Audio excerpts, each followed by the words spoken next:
What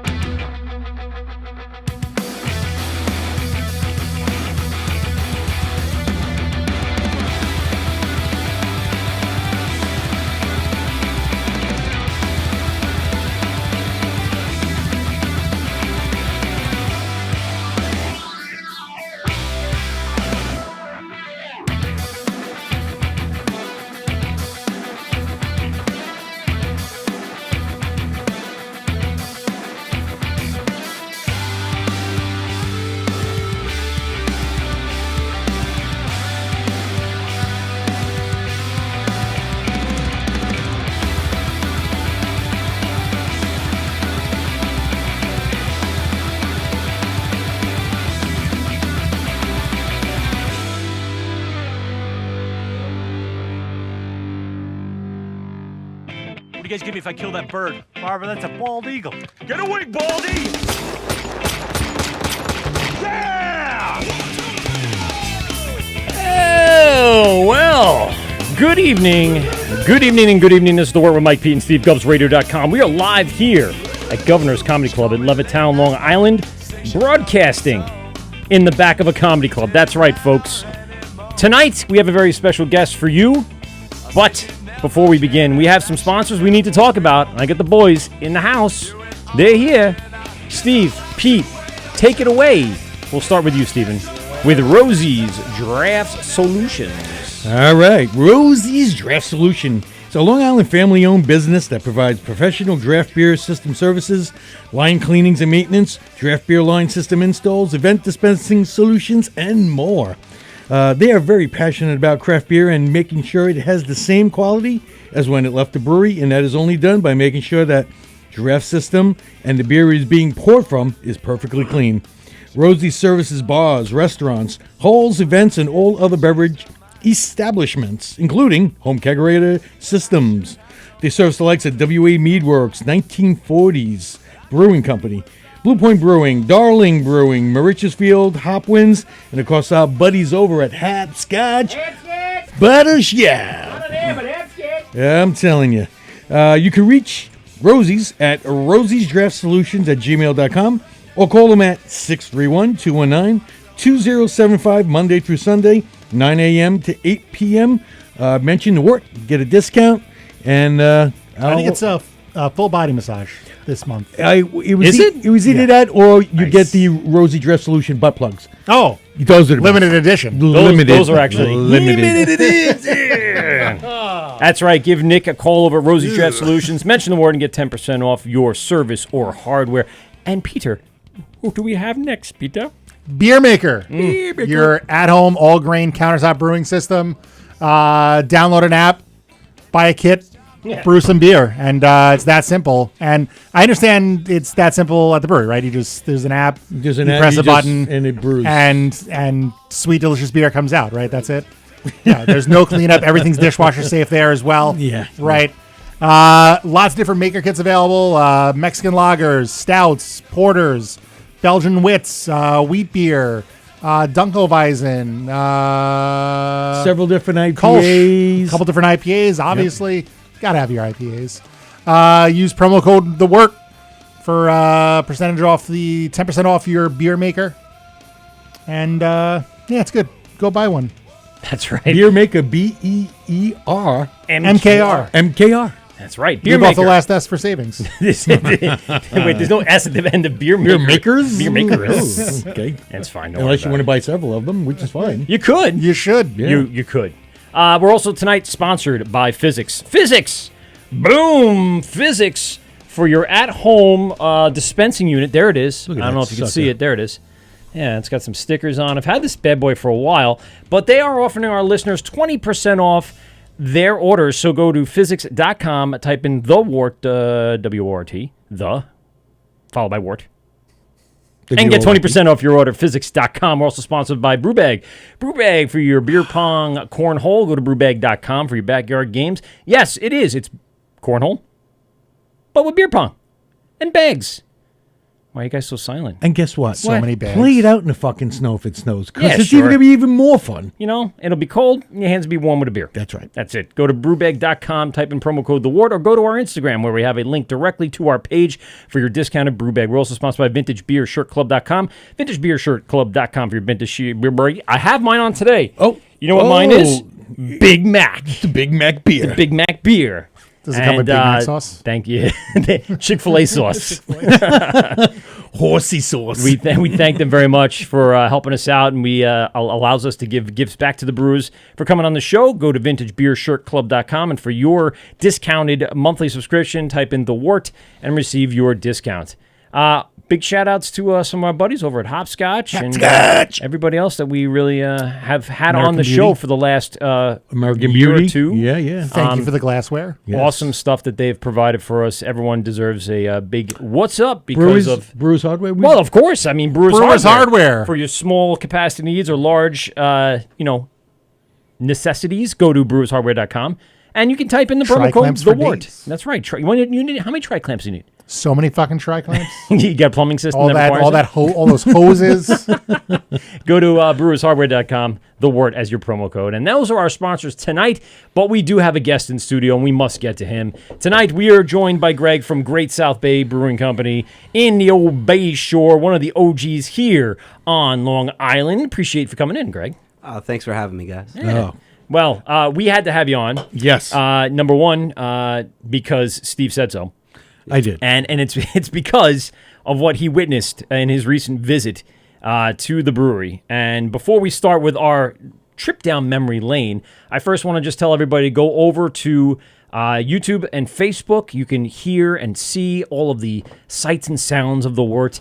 And, of course, you can check us out on our podcast being released a few days later. Science and Sounds. Yeah, Science and Sounds. And then, of course, tonight, Coming if you'd soon like to VR. We're going to do the virtual reality we're show. going to do like the an metaverse, Oculus. right? You can just sit there and grab cans and open them. Grab bottles and just drink them. No, That'd be we so are we have only one more show left in 2021, and this is our last in studio show of How the hell 2021. did that happen? Unless Also, we the can. last show I'm on. Right, oh, you're not coming on. I All right, can't. we're going to be live at South Shore Brewing Company in just a few weeks, and it will then air on December 13th. What do you have against these guys? Hold on. Every time. Yeah, it's every time. Every time you're like, nope. Nope, you summoned a hurricane last time. Yeah. What's the matter with How you? did you pull that one off? I'm still trying to figure it out, Dr. Evil. Dark magic. So we Black magic, baby. We're gonna probably take the Christmas time off. We had an opportunity to do December 27th, but we're not going to do that. And then we'll come back strong and have a full lineup for 2022 with all our sponsors. So thank you guys very much.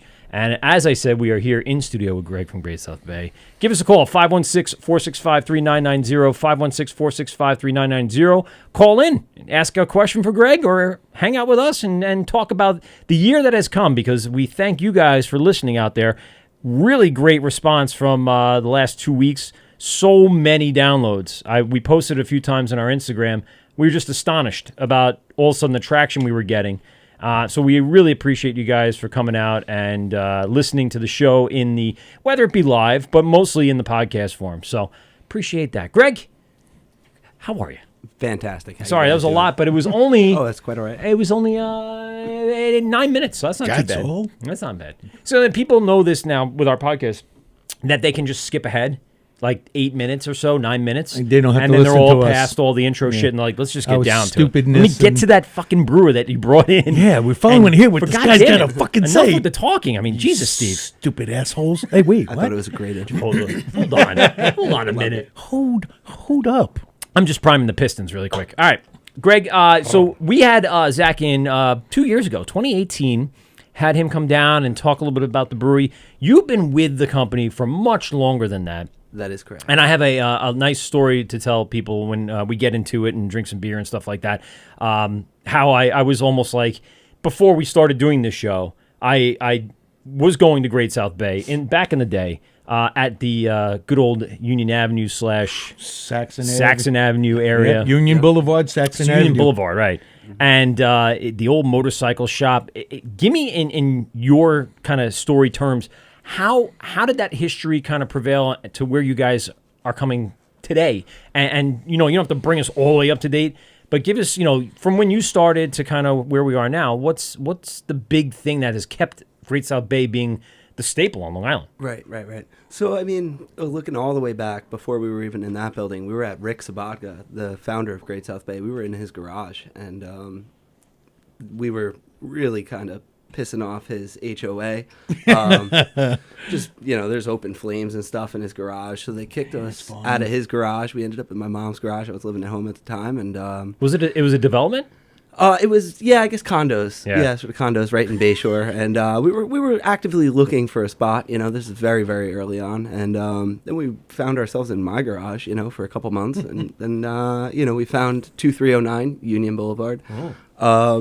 Worked out great. We ripped the roof off of that building, and we were about to raise the ceiling to accommodate all the taller tanks that we had on the way. And unfortunately, kind of a word I like to use, bureaucracy. The town of Islip kind of got involved, and they were asking us to put in a bunch of crosswalks and all this stuff. And nothing on the town of Islip. We're still in the town of Islip. Too many questions, but now it's much easier to run over pedestrians around the brewery, right? That is cool. Well, the crosswalk which was there. I think is important. Yeah. It happened so fast. We were just kind of out of there so fast. Like the blink of an eye, we found a much, much larger building. So I always like to say we kind of outgrew 2309 before we even had a grew chance into to it. Yeah. So and this thank was the God motorcycle we found the shop? new place. That is correct. Yeah. 2309 Union Boulevard. Now, you guys had something in the front space. Was that an old motorcycle? What was you had like a piece, like when you walk in, it was right there on the left before you get over to the bar on the right. What was that machine there? Was it an old hop machine or old brewing kettle? Or What was that? Yeah, Maybe there was it might have something been there. just our pilot system, the one-barrel pilot that we Oh, were starting that on. you already Yeah, had moved it on was all past at that stainless, point. yeah. I There was some remember bike parts there when we first moved in, and we were kind of brewing around it, But you might be talking about our pilot system. Yeah, I remember seeing that. that's And what again, got this us is very going. early on when I wasn't really fully into the craft beer craze, or let's say just family.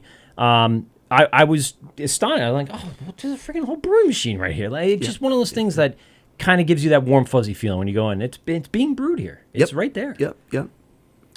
So you guys outgrew that space. Yep. Before we even really Grew in it. put the roof on the building, basically. Yeah, and thank God we found our new spot.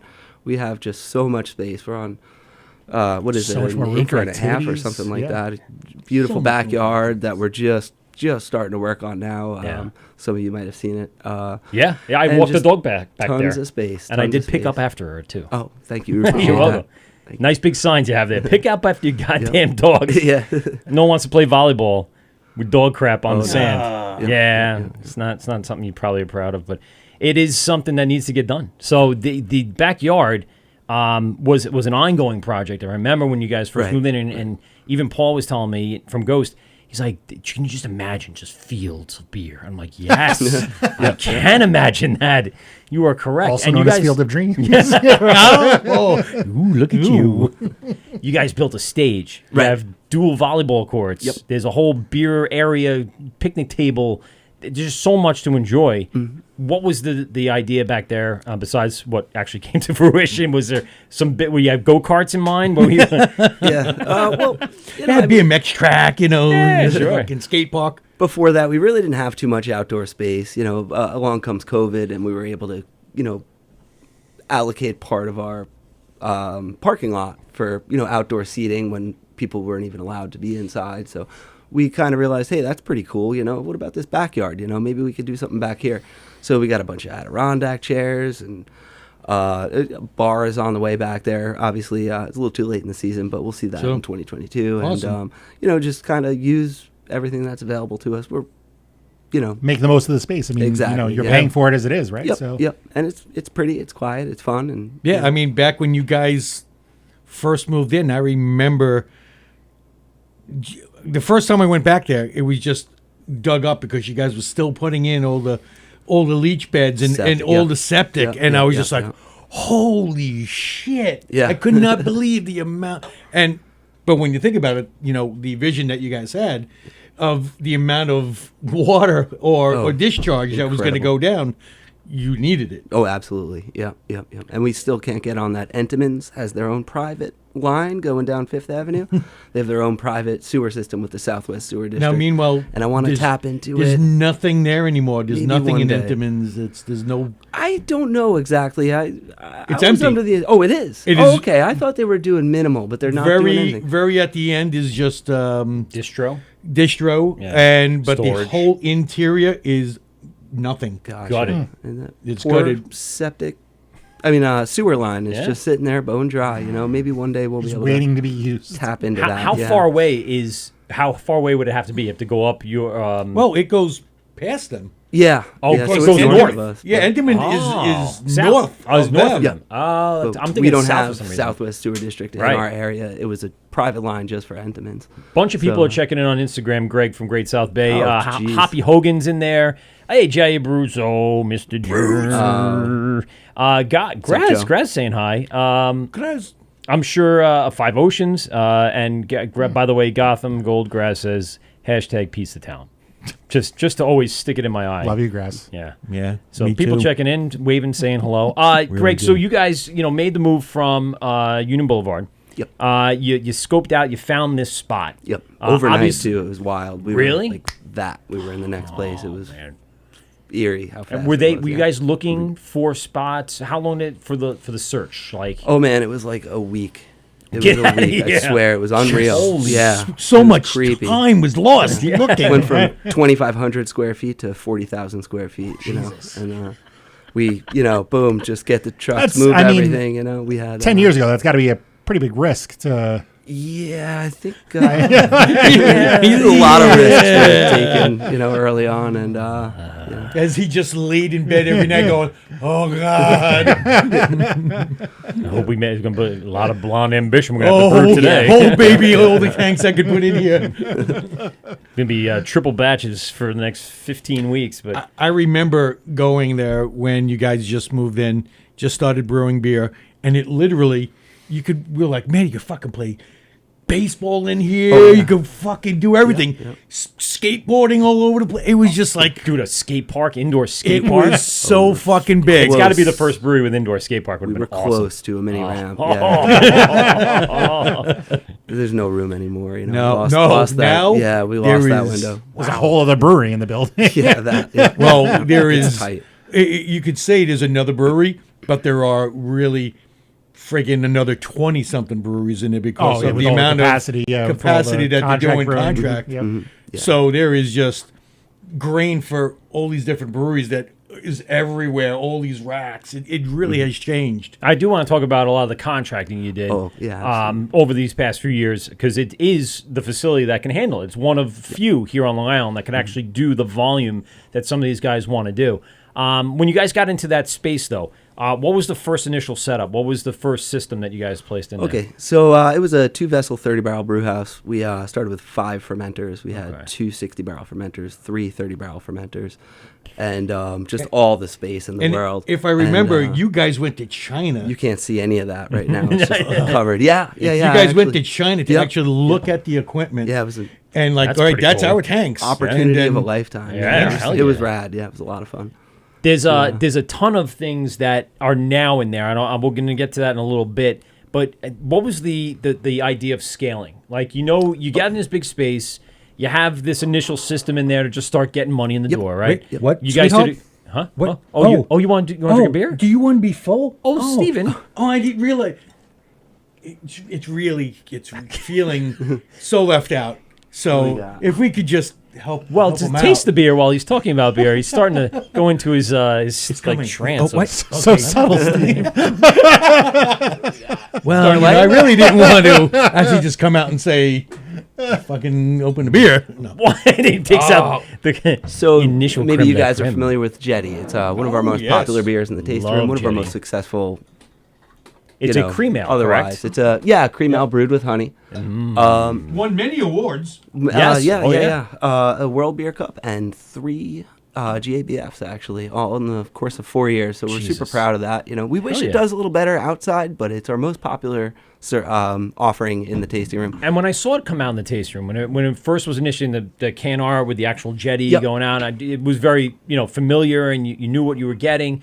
But it got to be tough and a risk almost to throw out a cream ale Yep. as something that you want to call a staple.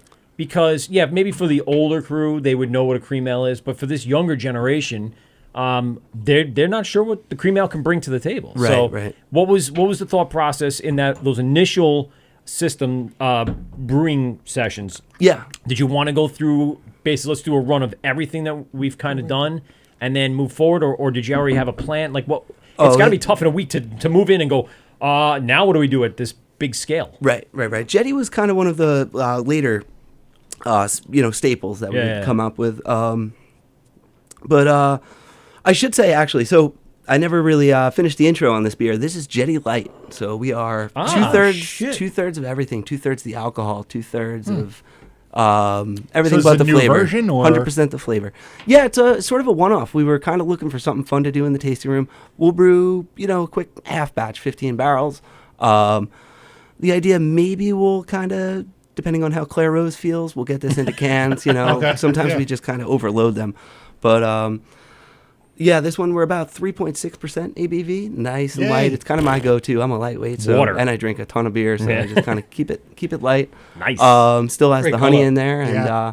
it's I figured we'd start out nice and easy. And you were right. All the But, flavor has remained. I don't notice it's a big difference from the original to this. So nice and that's light. Nice. But with the cream ale, we our original artwork before the rebrand, the big rebrand, 2-3 years ago, it would say Jetty cream ale, and we were a little freaked out. We thought maybe we were freaking people out. Like, what's a cream ale, man? Because. So we ditched the cream, and now it's just Jetty Ale if you see it on our new cans and our new artwork. So It's amazing how just a word in packaging Yep. can change. Like, I remember back when another brewery had a white IPA and was told specifically by their distribution, do not put white on that can. Oh yeah. Because people are going to go, well, what is that? Oh, it's like a Belgian. Oh, it's light. And they would never buy it. Yep. Took it off, and the beer to this day still sells really well. Right. But it's really a white IPA. Yep. And that's kind of invaluable, that feedback that you get from the distributors, especially us who heavily relying on Every distribution. distributor doesn't have Greg there to explain. We like that though. Yeah. Yeah. So you need to make those But decisions. it's kind of good. It's like a check and balance, It's Yeah. the distributor is selling it, and here we are. If it was up to us, we'd just Something for the future, Greg. Now that you have such a huge facility, you can do a little R&D, and then you guys can actually develop like a hologram where Greg will pop out of the six-pack and explain everything you're about to drink. I'm not Okay. kidding. That'd be awesome. Like, hi, so... Maybe a shelving display with an Oculus, and you do the. Here we go. What you got? And he could appear right there. As you're looking at the shelf, you turn to your left, there's Greg. Like, hey. Yeah. So what do you think about today? There you go. That would work fine. I didn't have the close-up one of you doing that. It would have been better if I did that. But yeah, I mean, you guys, obviously we're making big strides in the build-up here. What were some of the first initial batches that you guys were putting together during the process of expanding and getting bigger? Oh, good question. We go through waves of a heck of a lot of experimentation and one-offs and stuff like that. Yeah. Then, speaking of Claire Rose, our distributor, they'll be like, whoa, slow down. So then we'll just kind of pull back. But over the years, we just kind of tried everything. We were brewing a little bit of everything, and early on, definitely figured out what works, what doesn't. Specifically, back when we first started, we very quickly realized that dark beers, no matter what it was, we were having a hell of a hard time getting those to move on Long Island, even in the tasting room.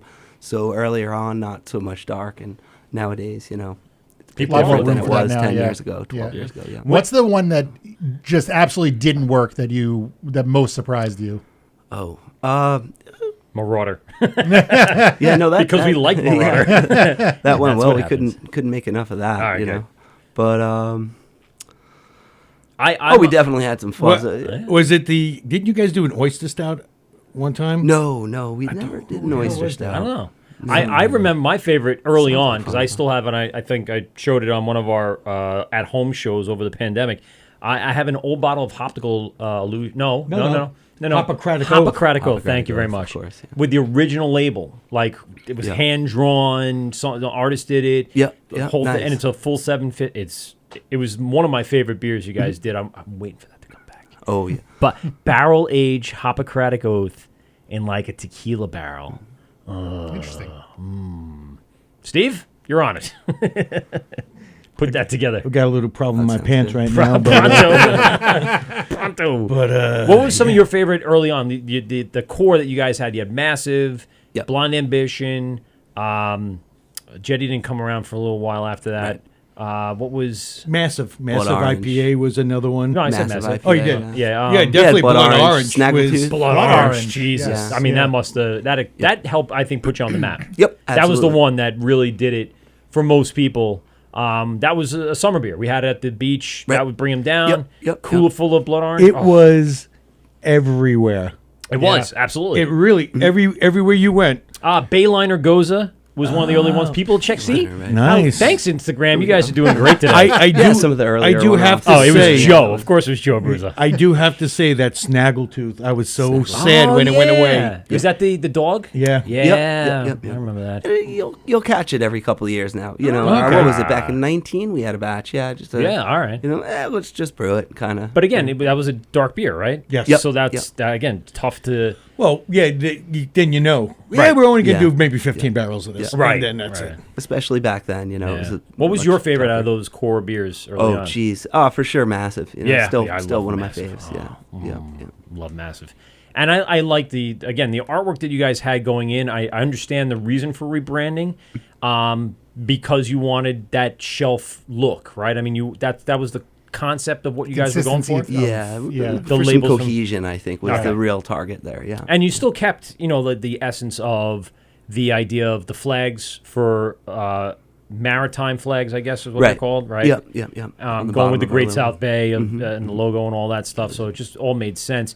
When you guys are in your new facility and you're brewing those next few batches, was there room for experimentation at that point? Absolutely. Yeah. Yeah. We were. It's so long ago. I guess 2012 when we started brewing at the new place when we moved in. Holy cow. And That's what were we doing? I'm trying to remember. There was just it was one and done. You know. Now some of our one-offs will poke their head back. You know, back up. like, hello, But how you doing? there was some really fun stuff back then. Man, I can't. At the new building, whatever it was. Yeah, they were great. It was one of They them. were It was fun. beers. Yeah. His beer. Yeah. We drank them. It Yeah, was good. yeah. Everybody drank them. How long, from when you moved in to when you finally were fully up and running, fully functional tasting room, did it take? I know it was a week to find the place, but I'm sure it was a lot longer to get it moving. Right. Yeah. So we were in there in 2012. I want to say. Oh man. It was that long less ago. than It's a almost year. 10 years Yeah, we there? got in there in 2012. Holy It was less than a year. So maybe late 12 or early 13 actually when we started Wow. brewing on the new system. That there. was pretty Yep, quick then. Yep. Yep. Under a year, over a year. Under a year. Under Under a a year. year. Yeah, we swung in there and then had to, just started from the ground up with the new septic and Yeah. the floor and Yeah, I mean that's You got to You be. guys had to put. I remember extra large water lines in. yeah. There We was had a so new tap many in the cra- street. yeah, so many and- crazy things. Yeah. Oh, with Went all on. the increase in production, you're going to need an increase in supply. Yeah, so yeah, that yeah, had Yeah, to you be. couldn't 4-inch have water a line. couldn't have a half-inch line coming in. Oh, no. Hey, it's gonna take us a week to fill up the fucking hot liquor tank. So yeah. Hey, let me get a second pex on that one there. Two Yeah. pexes, that'll be Let's good. put two, that would be half. fine. Yeah. Two Get the halves. hose from around the corner. Bring it in it from was the- Nobody flushed the toilet. It was slow enough though that I had plenty of time to kind of learn plumbing and did everything but the steam. Really? So which was Look pretty at wild. you. All the air, CO2. and not formally Glycol. trained before, and just kind of research your own. None And whatsoever. My trial and error? dad came by. The first joint I ever swept was a 2-inch elbow up like 20 feet up in the air, which is pretty nuts. Yeah. They all held too, believe it or not. I got sick of it maybe 3-4 years ago, and then Let's get someone in there that can do it. What are you doing, Greg? I'm like, it's not fun anymore, and he's like, all right, enjoy this. Get a plumber that you trust, and and thank God we have Sean, who's handling everything for us now. Run out of It's plumber's just not tape. fun, yeah. It was great though for the first because you were couple learning. years. Yeah. Once you Now got the it real sucks. hang of it, and you're like, God, this is just Oh, fucking man. work. Yeah. And not that this is anywhere comparable, but I put in a switch the other day. I built my basement, did a bunch of research, same as you, on electricity, because I do basic engineering, but for the most part, I was always scared of electric. Yep. Right? It was As something you should be. you was you just know. gonna say Oh, that. I know. You walk around them all day. And I did my research, books, videos, everything. At the time, there wasn't internet. And I slowly learned how to be safe, turn things off, turn things on, test them, have multiple things to test. I'm sure that's kind of the same process you went through with that.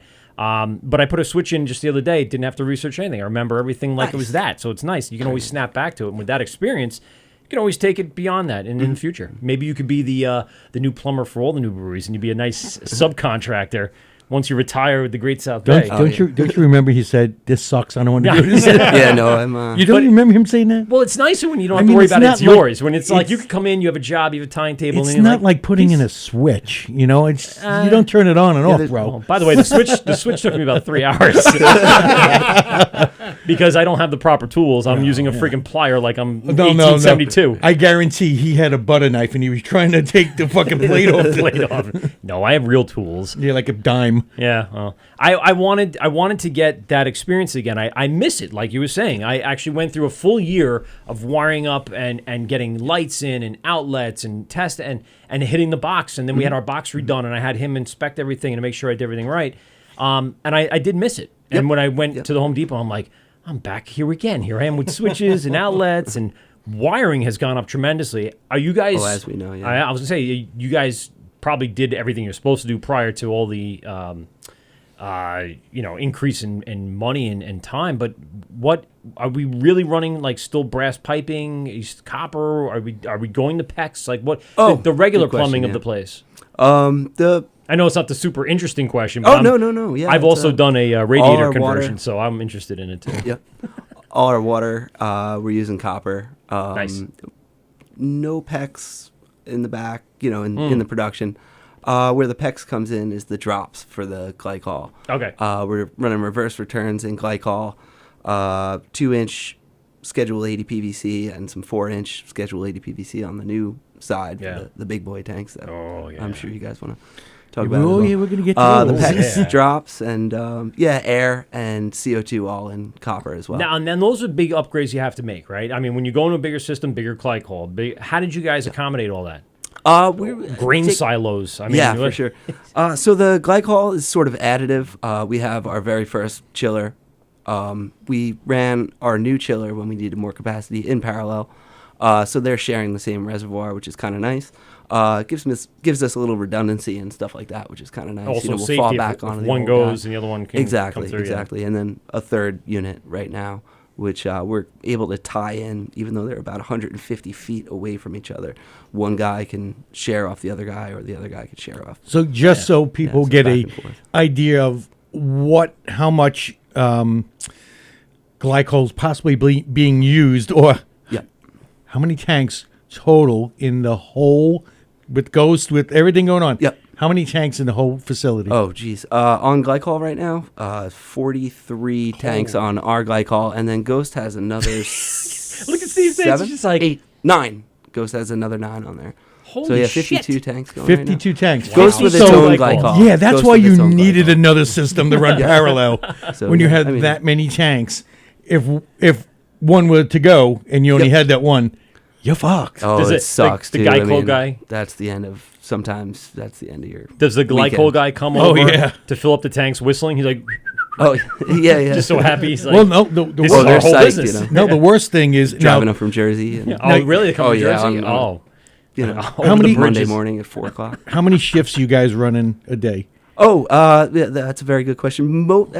Really, one will split the brew house. We'll split, work production into 2 when necessary. This time of year, it's a little slower. Yeah. So it's really one giant shift with slight overlap. A couple guys will start later.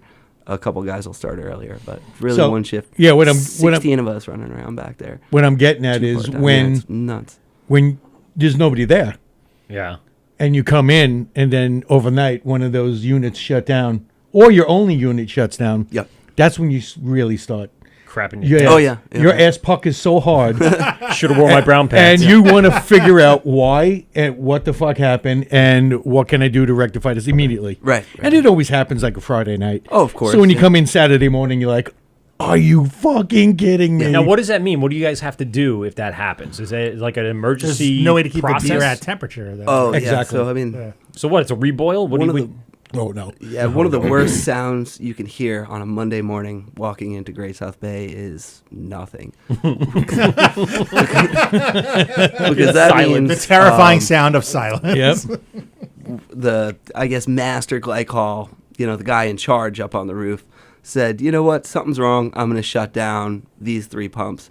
And we don't have that one on, cellular connection, so it can text me when it's crapped out. So it's kind of Oh, like, nice. oh All right. boy. Gotta go. It's on its way, though. Yeah, that'll be in. It should have been in already. It should be in by the end of the year. But it's like, oh boy, you come out all with your coffee and you're there, ready to go on a Monday. Another week, you're ready to go. And it's like you could hear a Got pin your egg drop sandwich. halfway across the room, and it's like, put your coffee down, get the scissor lift, go up on the roof, like this, Jersey here, and Boss. Oregon, the manufacturer and the tech, and it's just. Did you typically turn we it don't off really- and put it back on? yeah. Typically, Is it plugged in? we don't really lose batches. We're lucky enough.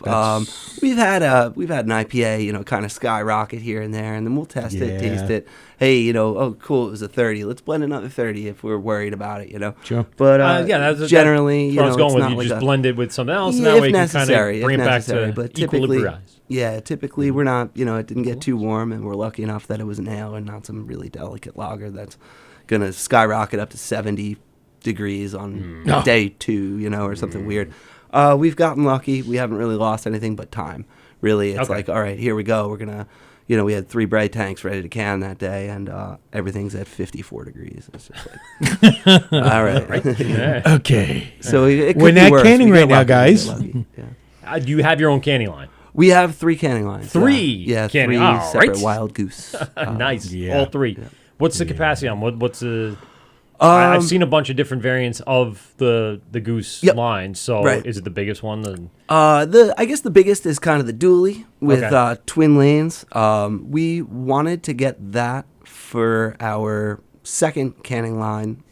Unfortunately, we were unable to change from sleeks to standard 12 ounce to 16 ounce standard diameter on that dually. So what we did was we bought 2 of the Wild Goose 250 5-head, kind of their main lines, and they kind of oppose each other in dueling dragon fashion, and then come convene back. onto one conveyor, with 2 separate decals. So that was our new addition. Those, canning line 2 and canning line 3 came together. The first line, I guess we've had for about 4 years now. Okay. And that's a 4-head, so about 25% slower than 20%. But still, slower. I mean, And that son But, of a bitch and we is- have all 3 of those cranking. Yeah. I was going to say that original's seen a lot of product. Oh yeah. It has definitely seen Yeah, a lot of product. Dylan will always remind me, when we hit, 9 million, like what is it, 9 million cans or whatever it might be, So he's keeping track of the little ticker on it. it has a ticker It's on pretty it, right? cool. Yeah, that's yeah. pretty cool. So Out of those new lines, and this is are a I've year always old. asked this because I have a buddy that frequents a brewery by his house, and they have a lot of those ones that get half filled, the front of the tank, a little too much air, dent in the can. What do you guys do with the Low fills. the right? low fills? Yeah. Oh man, I guess you could say it's a good thing. There's 15, 16 of us that work there. It's just like you can only take so many low fills home. Yeah. Well, So and the thing is, once you get it dialed in, though, Yeah. you have Very less. little. Yeah. Yeah, you're always Yep. going to have a Yep. few, the first few to go through till you get everything dialed in. But after that, then, that's the whole idea is not to have those. oh yeah, sure. Oh, absolutely. But even if you don't want all those, you still have to have some of those. Like you said, you have 16 employees. Oh yeah, Someone's sometimes. gonna People be got to thirsty. drink. Yeah, yep. And you don't want to wheeze the juice off the line.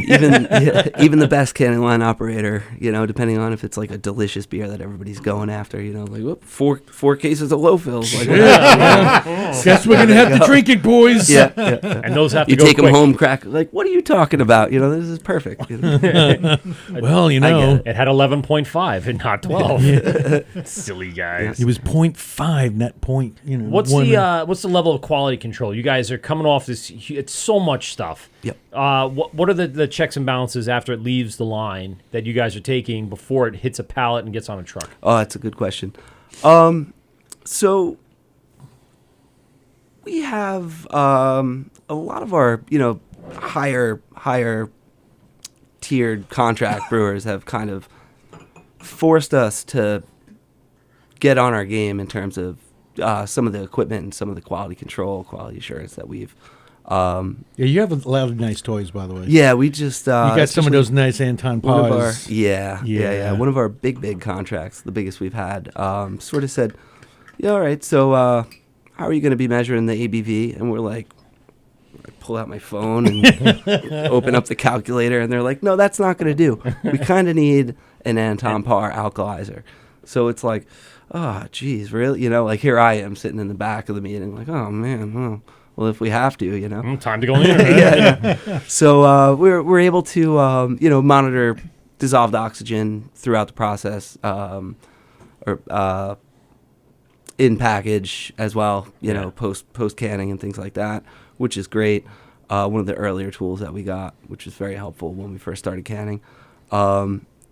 Now we just dropped a couple fun bucks on some Anton Par equipment. I was there that day. Yeah. Can you, And can you I tell was- us who that I- big contract is? So the Anton Par alkalizer, we we can will now talk about ABV down to the 100th of a percent, which is pretty Wow. wild. Yeah. Now, so, Steve, tell the story you told me. Well, the thing is, they're all different types of these Anton Pars. Some they do dissolved oxygen. They'll do concentration of carbon dioxide. They'll do ABV. But they are not cheap by any means. I mean, you look at it and it's a box this big. You're like, oh, what is that? A couple $1,000? Yeah, try like $60,000 or $80,000, and depending on what it is. But if you're going to do, like you said, a contract says I need this. yeah. Yeah. Then you have You to have do what to you hit have it. to do. Yeah. But at the end of the day, now if there's someone else looking for this, it's just going to help any brewer or anybody that comes in that wants a contract. And it markets your And I brewery was as gonna- someone and has get- available. And- additional contracts. Well, and the thing too is now it's like, oh well, for this price we will check this, and this for you, and Packaging. it makes Pricing levels. It's it makes, and again for a brewer that's coming in and wants to do this, now he has the kind of like I don't have to worry about this now. Right. Like I don't have to worry about sending a sample out, having it, checked, spending all that money to have it sent, waiting. Yeah, time. Now time it's right there. And Right there. Yeah. A And whole bunch of people are checking in on Instagram. Captain Awesome was here. Insight Brewing stopped by. Hudson River. Joe was saying what's up.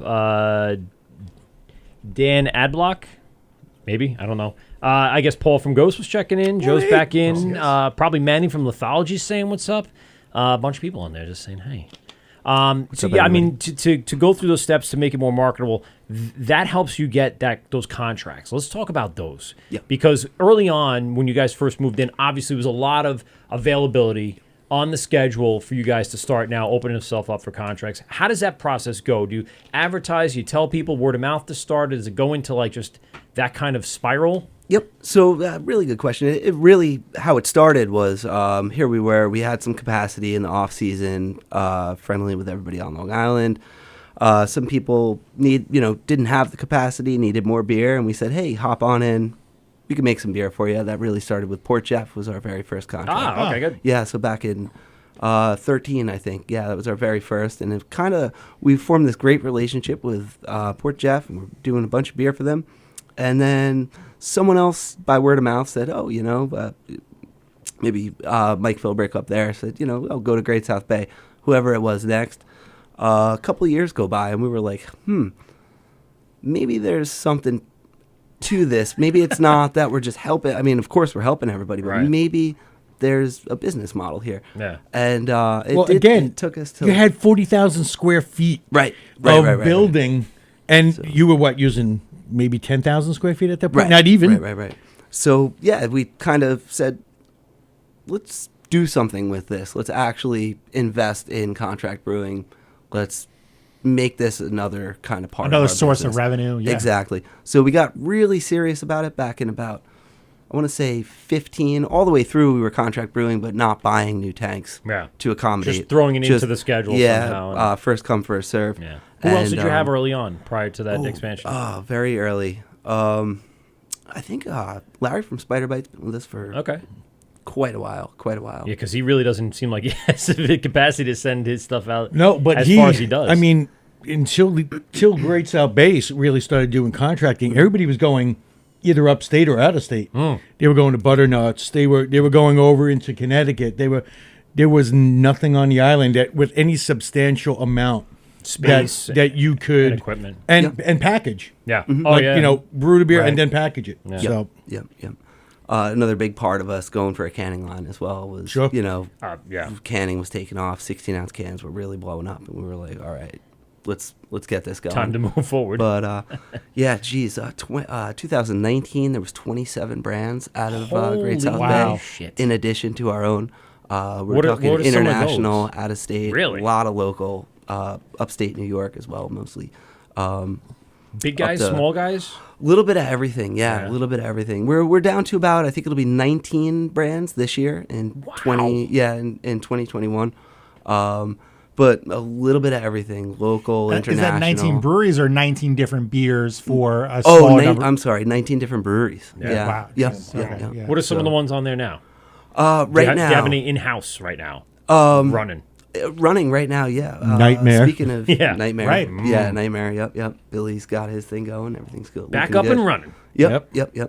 We're doing a 4-pack, mixed 4-pack in cartons actually for Japas, which is a female-owned Japanese Brazilian brewing company who's just sort of making their debut in the States over the past 2 years. So they're some delicious. They're international, but Yep. they're want to have some Trying distro to, here. Yeah. So that there's a number of reasons. Of course, some international brands just don't want to it's import, so we'll Sure. brew their recipes here. because it would just sit in a container for months and months. Yeah. And months. Yep. Especially now. And then importation and the we've gone the other way, believe it or not, as well. Wow. Doing Yeah. Scotland and just kind of experimenting. Nothing serious, nothing that we're gonna. So you go over grow there, on, you but let them yeah. brew one of yours, and see what they- No, we've No, sent. ship- yeah, ship we've back actually up. shipped. Okay. Yeah. But What are they- Who's in right what's now? that mixed Spider Bite, 4-pack? Larry, our greatest customer, of course, and then Duchess Ales. Yeah. Where's That's, that? Mike, up in I want to say Wassaic, Okay. but I might be messing that up. Yeah. I believe it's Dutchess County, New York. Okay. Yeah. Huh. Yeah. What is in that mixed 4-pack? Now I'm a little curious. It's a really good question. I hope I'm not going to blow up their spot here, but it's a special 4-pack in a cardboard carton. We can talk about that machine too, which is kind of really opening up some doors for us. We have a giant stout. Okay. I think we're pushing 11% on that guy. Trying to think of what's super special about that. They'll come to me, the ingredients. Yeah. There's a wheat wine in there, pushing Okay. about 9%. That's cool. Interesting. The big boys. Belgian Quad. triple. Triple. 9% somewhere in there. And Probably. then the fourth guy, I don't know why I'm drawing a blank. I should have brought some notes. Those all sound great though. Yeah. Yeah. Oh, and of course a like a triple IPA. Oh yeah. Jesus. Also, it's So all Which is just also big, all big high beers. ABV. It's the IPA, I believe, is 10. Don't quote me Those on are all all those. like So everything fucking- was 9, 10, 10 and a half, 11, I believe. Wow. They participated in the Extreme Beer Fest. Yes. Like I buy this believe they're 4-pack and going then to don't drive for a few this year. days. Yeah. Yep. So Or it's one share of this each with can. 12 of your friends. Some delicious, interesting beer too. A lot of Japanese-inspired ingredients as well as kind of Like a rice ingredient or like yeah, the rice lager is one of our There was favorites. a, really? Yeah, there was a matcha Huh. IPA that we did for them That's pretty cool. last year or 2 years ago. Yeah. And how do we get this It's all Wort in there. back? Yeah. Are we distributing it locally? Is it around? You know what? So they're not one of the guys that'll do a release at our brewery. Right, We'll also sure. do that with some of the Yep. guys. Yeah, Haven't we've done it in seen a that. while. Root and but, Branch Billy has will be, done- yeah, Root and Branch, Really of course. did, yeah. But what is she going to be doing with that? I don't know, but I hope we will be able to find it in New York. Yeah. I think That sounds she's awesome. got some distribution in New York. So Now she check it comes out. in for quality Drop us. control. Does she oversee anything, or she just puts a lot of trust in you guys? Where did you establish that relationship? Very good question. She works with a company by the name of Beer International, which is sort of a link, I guess, for international brewers and Networking. brewers To open here up in new the States. markets. Yeah, opening Okay. new markets and things like that. Very cool. And that's Myra. She's up from Brazil right now, actually visiting for about a month. She'll be at the brewery, I think, Wednesday. Nice. So yeah, Oh, just cool. kind of check everything out. Yeah. We're just starting to can that this week, and she'll be here for a day or two, just kind of checking everything out, tasting everything, and checking out the new cartoning line, which is Getting an really Uber wild. hole. Okay. The cartoning You line. said it several Yeah, times. you're very Yeah. excited So, about this carting line. This to thing is tell. awesome. But it's a big deal because you can yeah. can things and then you just put the plastic on it Yeah. and you send it out. That's not always the best route for marketing. Obviously, a lot of us want to see the label, but the artwork and everything else, the story sometimes on the bottom, whatever it might be. This was obviously something you guys wanted to do and put together. Coming from an area that you guys had 6-pack bottles, that was like your staple for a very long time. Yep. Then you moved into the 12-ounce cans. Now you moved into 16. Now we're kind of back to 12, 4, 19 for a 19. little Tiny small. bit, yeah. a little ride on the LIRR. Yep, But now you're back to like the core of what you guys really did very well with. Obviously, you had to get this machine. Tell us a little bit about it. It's an incredible machine made by Climax Packaging out in Ohio. It's adaptable anywhere from 4-pack 12-ounce cans all the way up to 24-pack 12-ounce cans. We could do sleek cans. Think, sort of the Like the seltzer-y kind of yeah. sleek 12s. Yeah.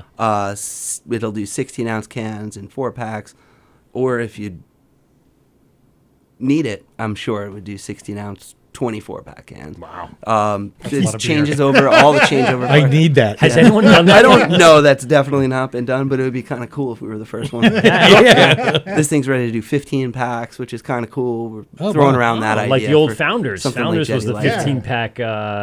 All Day Yeah. IPA did the 15. I like those. Those are cool. I mean, just something to kind of separate yourself out from, Yes. what everyone else is doing. So 6-pack, for another 12-ounce. beer. Loved that I idea. haven't had this. Therapy I just want to jump 15. back really quick Perfect. because you're taking out the beer with the rebranded logo. Obviously, you kept your red and yellow, very specific colors. A lot of what you guys are doing. Where was the process on the redesign? Was it a bunch of different, and obviously associating color, right? That was a big deal. This is the red is this, and the purple is that, and the green is this. What were some of the other things that came about during the process of coming up with what you were going to eventually use today? Oh, it was interesting. There was certainly a number of revisions. I remember Doug, one of the owners, walking around in the tasting room with like a stack of paper, having patrons vote, here. Which one really? do you think Oh, is that's pretty cool. Which one? And they were certainly. This is Billy Davis, also one of the owners who had put this all together, and this was Yeah, the that's winning. That was the winning art. I think they were just really going for cohesion, a little simplicity. Yeah. If you guys recall, our previous artwork was just like, whoa, what's going on here?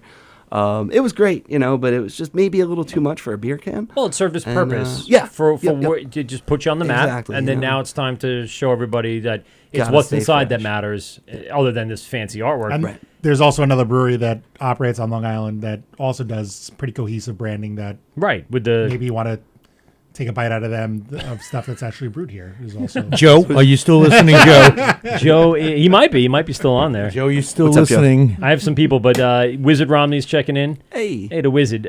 Phineas from the Long Island Beer Club Love you, was homies. hanging out. So a bunch of people checking in as we go along. So yeah, just a bunch of like full tone, half tones. Again, keeping with the maritime flag concept.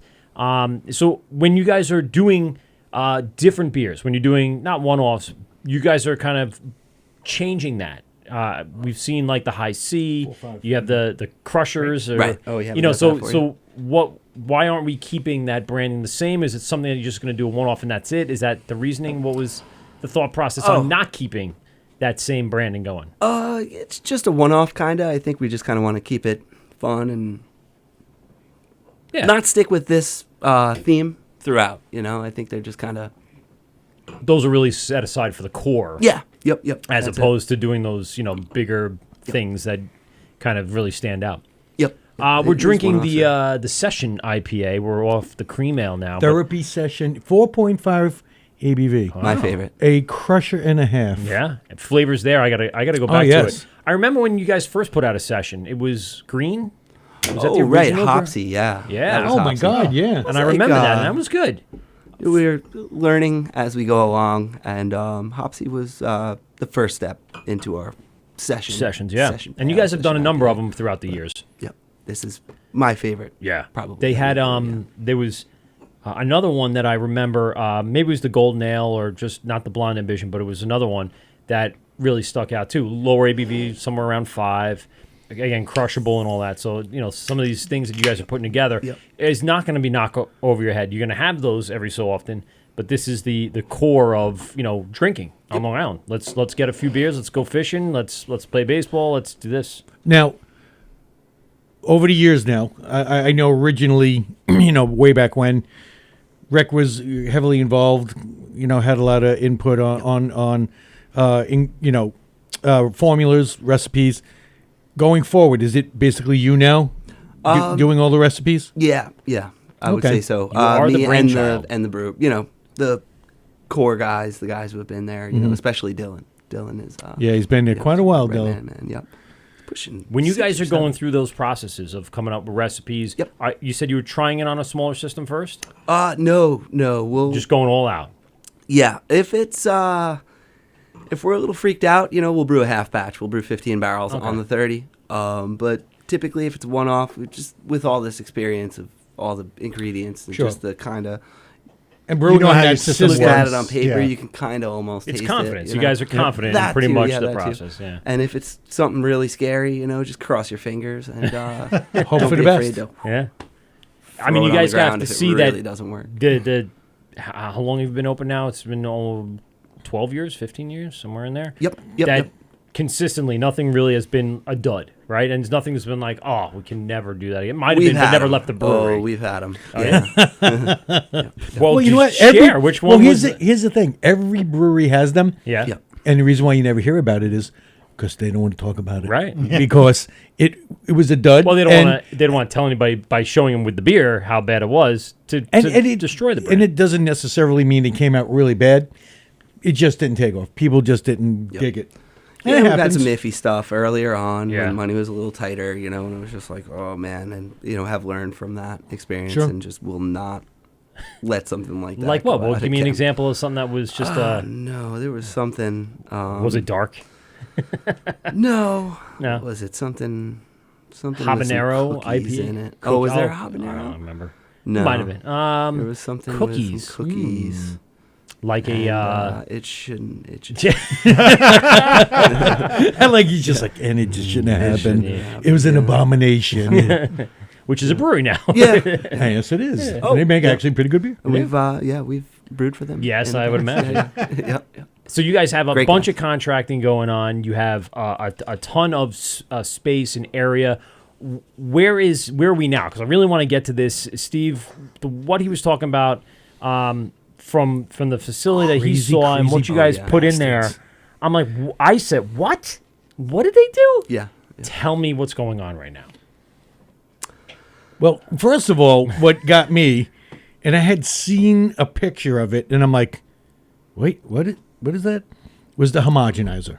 Oh, the pasteurizer. Oh, the pasteurizer, I'm pasteurization sorry, tunnel. yes. Yeah. Yep. And I saw that it was being brought in, and I'm like, okay, they went and did that. All right, cool. Yep, All right, I understand it. But then when I saw the reason behind it, I was like, okay, now we're full blown freaking going out. We are going in deep. We're going in balls in the hole on this one. By the way, so- Wizard Romney is writing in. He says, "Granny was Granny one of the beers that just didn't work." Ah,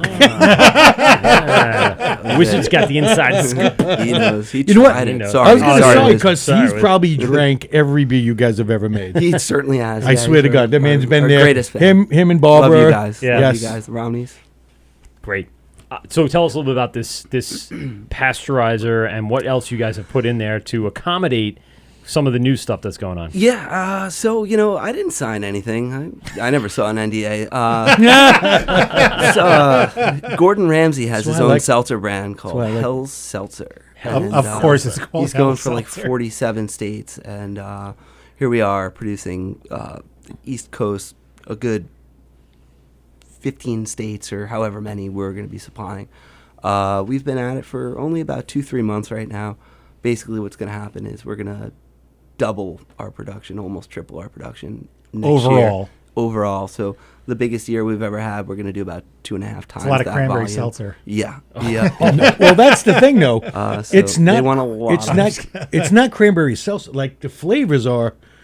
From while I was there that day brewing over at Ghost, just reading the different ingredients for each one, and it wasn't your typical cherry and watermelon. It had several different flavors involved in it. It was more complex Yes. seltzer And for the more and complex things palate. you're like, really? I would have never Graham thought. cracker. Cranberry. I was just like And kicking these- back by. Delicious. From what I understand, aren't even being brewed there, correct? They're being... No, we're brewing it all. Oh, yeah, okay. we're making it. It's we're going to be doing about Now it's not released yet, though. So that's the thing. We kind of reached out to them and we said, "Hey, you guys don't have any distribution in New York?" And they said, "No, not yet." And here we are, loading trucks going to That's Arizona what- or yeah, wherever that's the hell what they're killed me. going. And in our infinite business kind of minds, we said, "Hey, well, can we distribute it?" And they said, "Absolutely. Sell it out of the tasting room." So yeah, Bingo. you can grab it at Great South Bay, which is pretty cool. 12 packs in sleek cans, and Might bring some new customers into the brewery. to yeah, try some, I mean, our seltzer kind of it was great the first year, and then not as great the second year, and so on, and but But we the have thing- this available, and The thing is, too, that's not something you guys are going to really focus on. You guys brew, oh yeah, this stuff Beer. is making You itself. brew Yeah, it's good great. beer. Yep. so for you to do your own stuff, it's kind of like, yeah, we're doing it just because we have to. Because do everyone it. else is doing it. And Yeah, that doesn't seem you like make enough of a it point. well, but it's Yeah, it's Yeah. not enough of a reason to do it just because everyone else is doing it. And if you have the contract and you can do it and just sell out a taste room, like, that's all you really need to do. They did all the recipe development for you. Exactly. Yeah. I mean, and it's a that's it. tremendous contract, but because of that, here we are, sort of forced, I guess you'd say, to buy all this fun equipment like the Anton Par. Oh, shucks. I could tell you that this was 3.67% ABV, which is like really cool, and it's allowing us to make better beer because you're now using it piggybacking on- off everybody else's equipment and stuff like that. But of course, a giant international brand is just striving for consistency and a Yes. level that we, as local craft brewers, also strive for. But these guys You need have it limitations. pasteurized. Yeah, they want yeah. this Yeah. pasteurized, and it's a seltzer, and it's super safe, and So there's I'm not really not much 100%. going wrong with it. I have no clue what it takes to brew a seltzer. Step me through this process. You're a beer brewer. They're coming up with a recipe. They're telling you this is what you're going to do. right. Did you have to do research, go watch somebody do it? Like, how did you get into that part of it? Like, just not out of nowhere, but yeah, here's the contract. Now you got to do this. Right. They just kind of dropped recipes in our lap and said, "Here you go." But did you brew seltzers before? We did. Yeah. Well, we had our own seltzer brands. You did. And, That's yep, right. Okay, yep, you did it. yep, And it yep, was, yep, like you yep. said, it wasn't a focus. Very but similar, That's different than different that spiked tea. Oh yeah, the tipsy tea. That's it. Ah, yeah. We yes. got our tipsy brand as well, Yeah. which is I doing like really the well. peach. The Yeah. peach one is really good. Oh, the peach one off. Yeah, Yeah, that was I good. think that should be back this coming summer. Yeah, that's a good one. That was delicious. I was a big fan of Bodine's early on in drinking career before I knew craft beer. Bodine's it was like a twisted tea. Okay. Oh. Yeah. And they had a peach flavor, and it went down really smooth. Non-carbonated.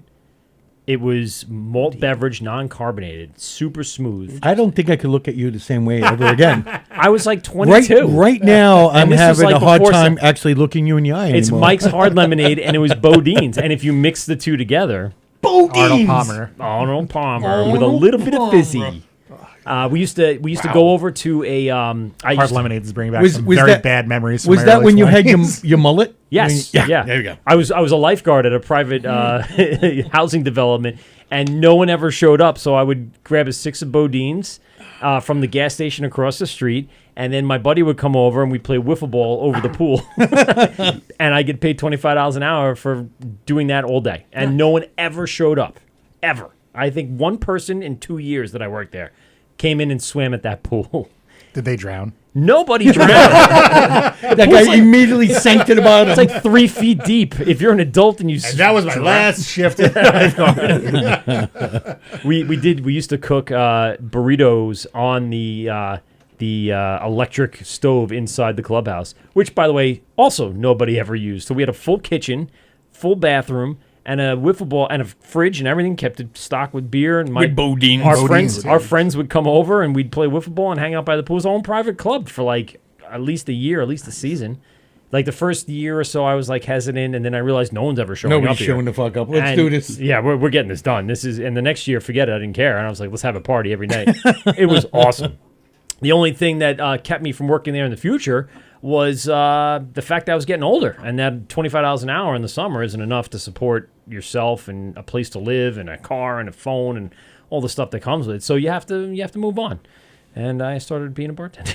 Literally that year. Again, Yeah. right back with the alcohol. Yeah, that's right. It's about 20 years ago. And then he would go into the bar and be, why don't you guys have Bodines here? Where's the Bodine? No, Bodines went out of business. They don't. This is they the don't Bodines exist. boat. They don't exist after that. 'Cause But I remember. Mike was the only one drinking it, that's why. Yeah, well, that's not true. And we had lemons and limes cut up fresh in the fridge, Oh, ready to go. It was shit. nice. We felt like Southern gentlemen. Let me tell you, nice sweet It's tea. very interesting. Yeah. But they had a peach flavor and it was delicious. That's why I liked You it. drank it on ice though, and you Well, we had it was the clear bottle, so you Okay. could see the liquid.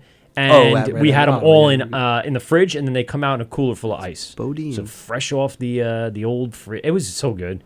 And you wouldn't get that full feeling because they weren't carbonated, and it was just smooth, perfect. And then they went out of business. And then it was Mike's Hard Lemonade for years before the seltzer craze came out. Now, with that, you had the experience of brewing that. Was it to that capacity that you guys were brewing your seltzers? We were flying on the seltzer. We were already flying on the Tipsy Tea, which is very similar. Yeah. Uncarbonated. Right. As well. The Tipsy Tea, lemonade, and fruit punch. So, we had tons of capacity and decided, hey, let's get some more tanks. Yeah. And actually bought the equipment on speculation, saying, if we build it, they will come. And then, as And we in were came Gordon installing Ramsay. it, looking for contracts, Curses and all, dropping F-bombs all the way through. Yeah. These fucking guys better make my fucking... How many fucks are in the contract? There's like 6 people in between. Did you guys get to meet him? Did he come out? No, No, there's no. like 6 people in between him and us. I don't think we'll ever. Well, we joke about it though. the That'd thing be too fun, is- but- He'll come in He off never- the volleyball court in the Hell's- fog in the early We'll morning. do a spin-off Hell's Brewery. Yeah. you call this beer? Throw it in your face. Listen, somebody might be listening. Production is starting That's- tomorrow. They That's call a it. fucking great. That's a Yeah, great spin-off it is idea. a great spin-off idea. Just goes in and do like See, small but batch brews. And Not for nothing, but every brewery is Hell's Brewery. Just kind of let you know. That's true. Good point. There are Just those days that it is Hell's throwing Brewery. buckets at each other. Yeah. Oh, Oh, we've yeah. been there. So you guys have you lost capacity because of that contract to do what you guys want to do? No, so that's the other kind of rule number 1 when we first decided back in 15, 16 to get serious with contract brewing was sort of to never let it dig into our production, never let it dig into Great South Bay. Earlier on, actually, the idea was kind of like maybe we'll move off a contract, and then grow into all this capacity. We want to kind of make our own stuff. But sometimes you don't grow as fast and as far as you think you will. And then look at, last year we installed all this extra stuff just to accommodate a nice new contract brewery. Yeah. So Now, do you think Yeah. it was that allowed them to come in? How did they hear about that? Like, how did they figure out that you had that capacity Oh, very good to do question. what they wanted to do? So I would definitely say are fortunate enough to have built a reputation in, sort of the tri-state area. Okay. Up New England a little bit. People come to us looking to brew their stuff. I'm not exactly sure if Brew Pipeline, who is sort of the middleman in this whole Hell Seltzer thing, I don't know if they heard about us or if, just a friend of a friend sort of got them in touch with one of us. I don't know that exact story, but I'd have to imagine maybe they just kind of overheard about us through. So really, it's just another a contract networking brewing. thing. Yeah. Networking, yeah. Wow. Yeah, we're really Just lucky to right place, right time to and be ready to go. all of our contract brewing partners are just Word of wonderful mouth. people. Yeah, Yeah. they're also great, and they That's And- fantastic. giving And us let me love. tell you, love brewing for Yeah. everybody. while I was there, Yeah. and I had started to see everything, nobody had said anything to me yet. We're busy brewing, and I'm just looking at it, I'm just seeing all these cans, pallets and pallets of Hell's Kitchen. And Hell's I'm like, Seltzer. what the fuck is going on here? Then I'm looking at the tanks, and each tank. for a very odd anniversary party. Each tank, are those 60 barrel or Those are the ones in Ghost? where we were. Yeah. So those are 80s actually. Those are 80s. 480s and 3 120s. Oh, on that's that it. floor. You know, there's just So 480s. I'm looking at those, and there are cans taped to each tank to show what flavors in it. I'm going.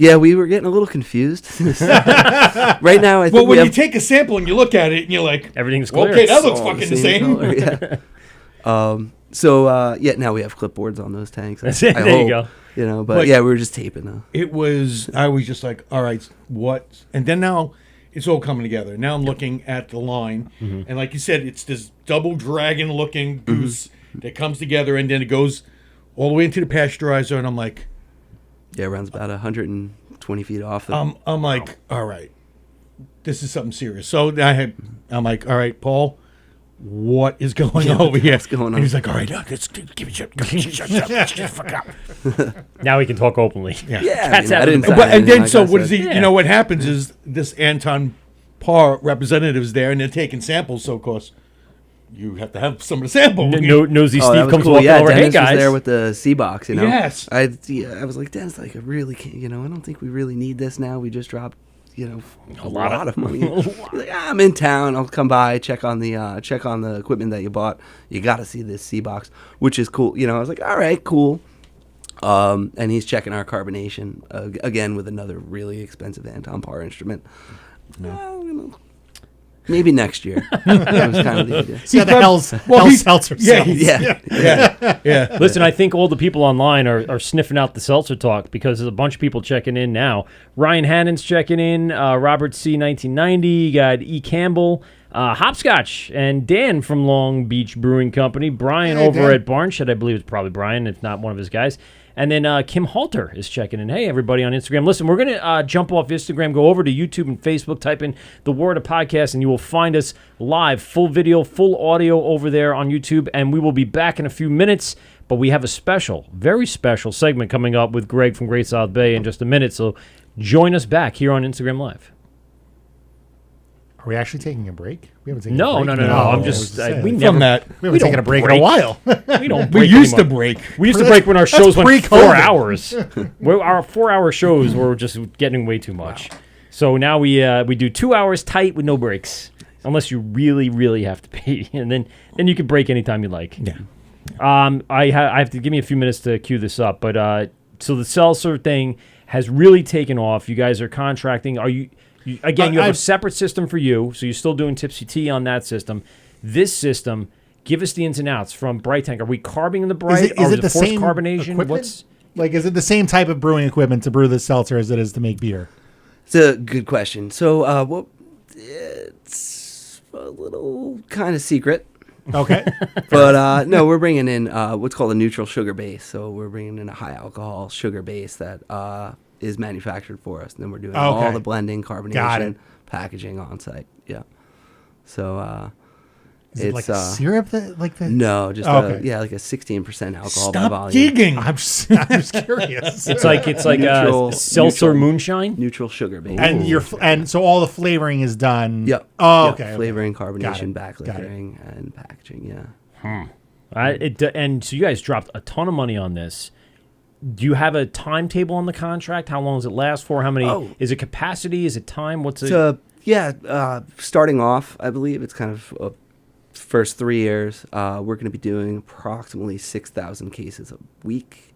Holy fuck. 6,000? Yeah. A week. Yeah. We're gonna be, That was a pushing week, by the way. Yeah. 29,000 barrels of product out of the building next year. And then who knows from there. We're done, man. There's no more space. James's head's about to pop off. So this is the last contract you're taking on, unless That's, someone else leaves. Yeah. They want a lot of it, and they want it right now. So yeah, and we're fortunate enough to kind of have eased into that 6. We're about halfway to that 6,000 per week mark. But that starts Really? February 1st. Yeah, All right. 6,000 cases. Now, is it going to February require 1st. like something It's just extra started. special, or is it definitely something you guys are going to be able to handle? You're just trying to ramp up to get used to the process and the speed and all that stuff. No, we have everything we need. Okay. Are you it, or do you have a salsa bitch? Like the guy that is in charge of salsa. Like he's the Very good salsa question. We're bitch. sorting that out right now. Yeah, and whoever gets the short straw is the salsa bitch. I see this. Yep. But we'll get the most people amount were of credit hired, in the you know. end when they make that much money Oh for yeah, the brewery. yeah. For sure. Yeah, it comes together pretty quick, and I imagine it would have to if you're trying to put out 6,000 cases Yeah. a fucking week. Yeah, It's yeah. got to come Yeah. together pretty fucking quick. Something's got to click. Steering off seltzer, I want to get to some of these beers. We're going to talk a little bit about the brewing session. Before we do that, I have a little special segment that Steve runs. We'll be right back with some of Steve's questions.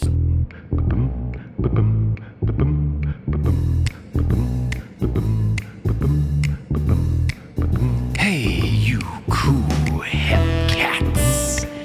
Tonight, we bring you a very special presentation. 3 questions with our very own Steve Pominski. Yeah. Steve's questions.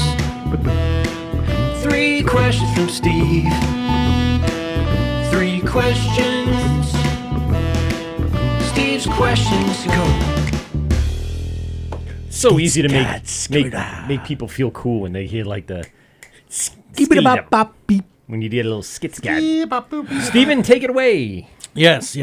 So, every brewer that comes in, I give them these 3 questions. Going to break them one at a time because usually when I give them all 3, they immediately disappear, and you have to ask them again. You warned me about this. I think I did, yeah. You told me about this. So, when you're having sex, no, these are different questions. Never mind. When a man loves a woman. Yes. When a man, I won't go into it. Wow, that was bad.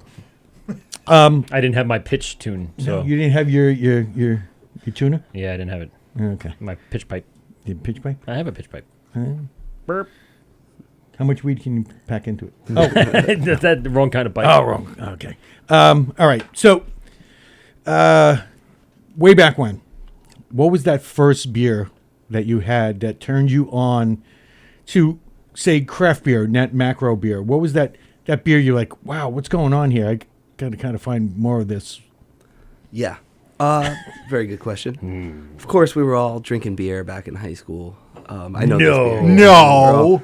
I was doing But, heroin. yeah. But there was that one, not distributor. I'm sorry, that gas station in West Islip. Oh, there you that go. shall not be named. I guess probably not even there. And OK he would Petroleum. look the other way, man. And I swear I remember the day I grabbed that 6-pack of Newcastle Brown Ale. Oh, there it is. One of Mikey's favorites. And Love a good nut brown. whoa, what the hell is going on here? This isn't Bud Light. Yeah. This isn't Coors Light. It was just kind of something completely different. And ever since then, probably a matter of months before I kind of also then realized, wow, beer, I love drinking beer. I love It's not just to get fucked up making anymore. things. Yeah. I love making things. I can't buy beer because I'm too young, but I could buy ingredients to make beer. it And then all that's started. what got me into the Cool. whole thing. And that was probably it couldn't have been more than 6 months apart from Nice. grabbing a Newcastle. I'm going to say, for me, Nut Brown around 1997.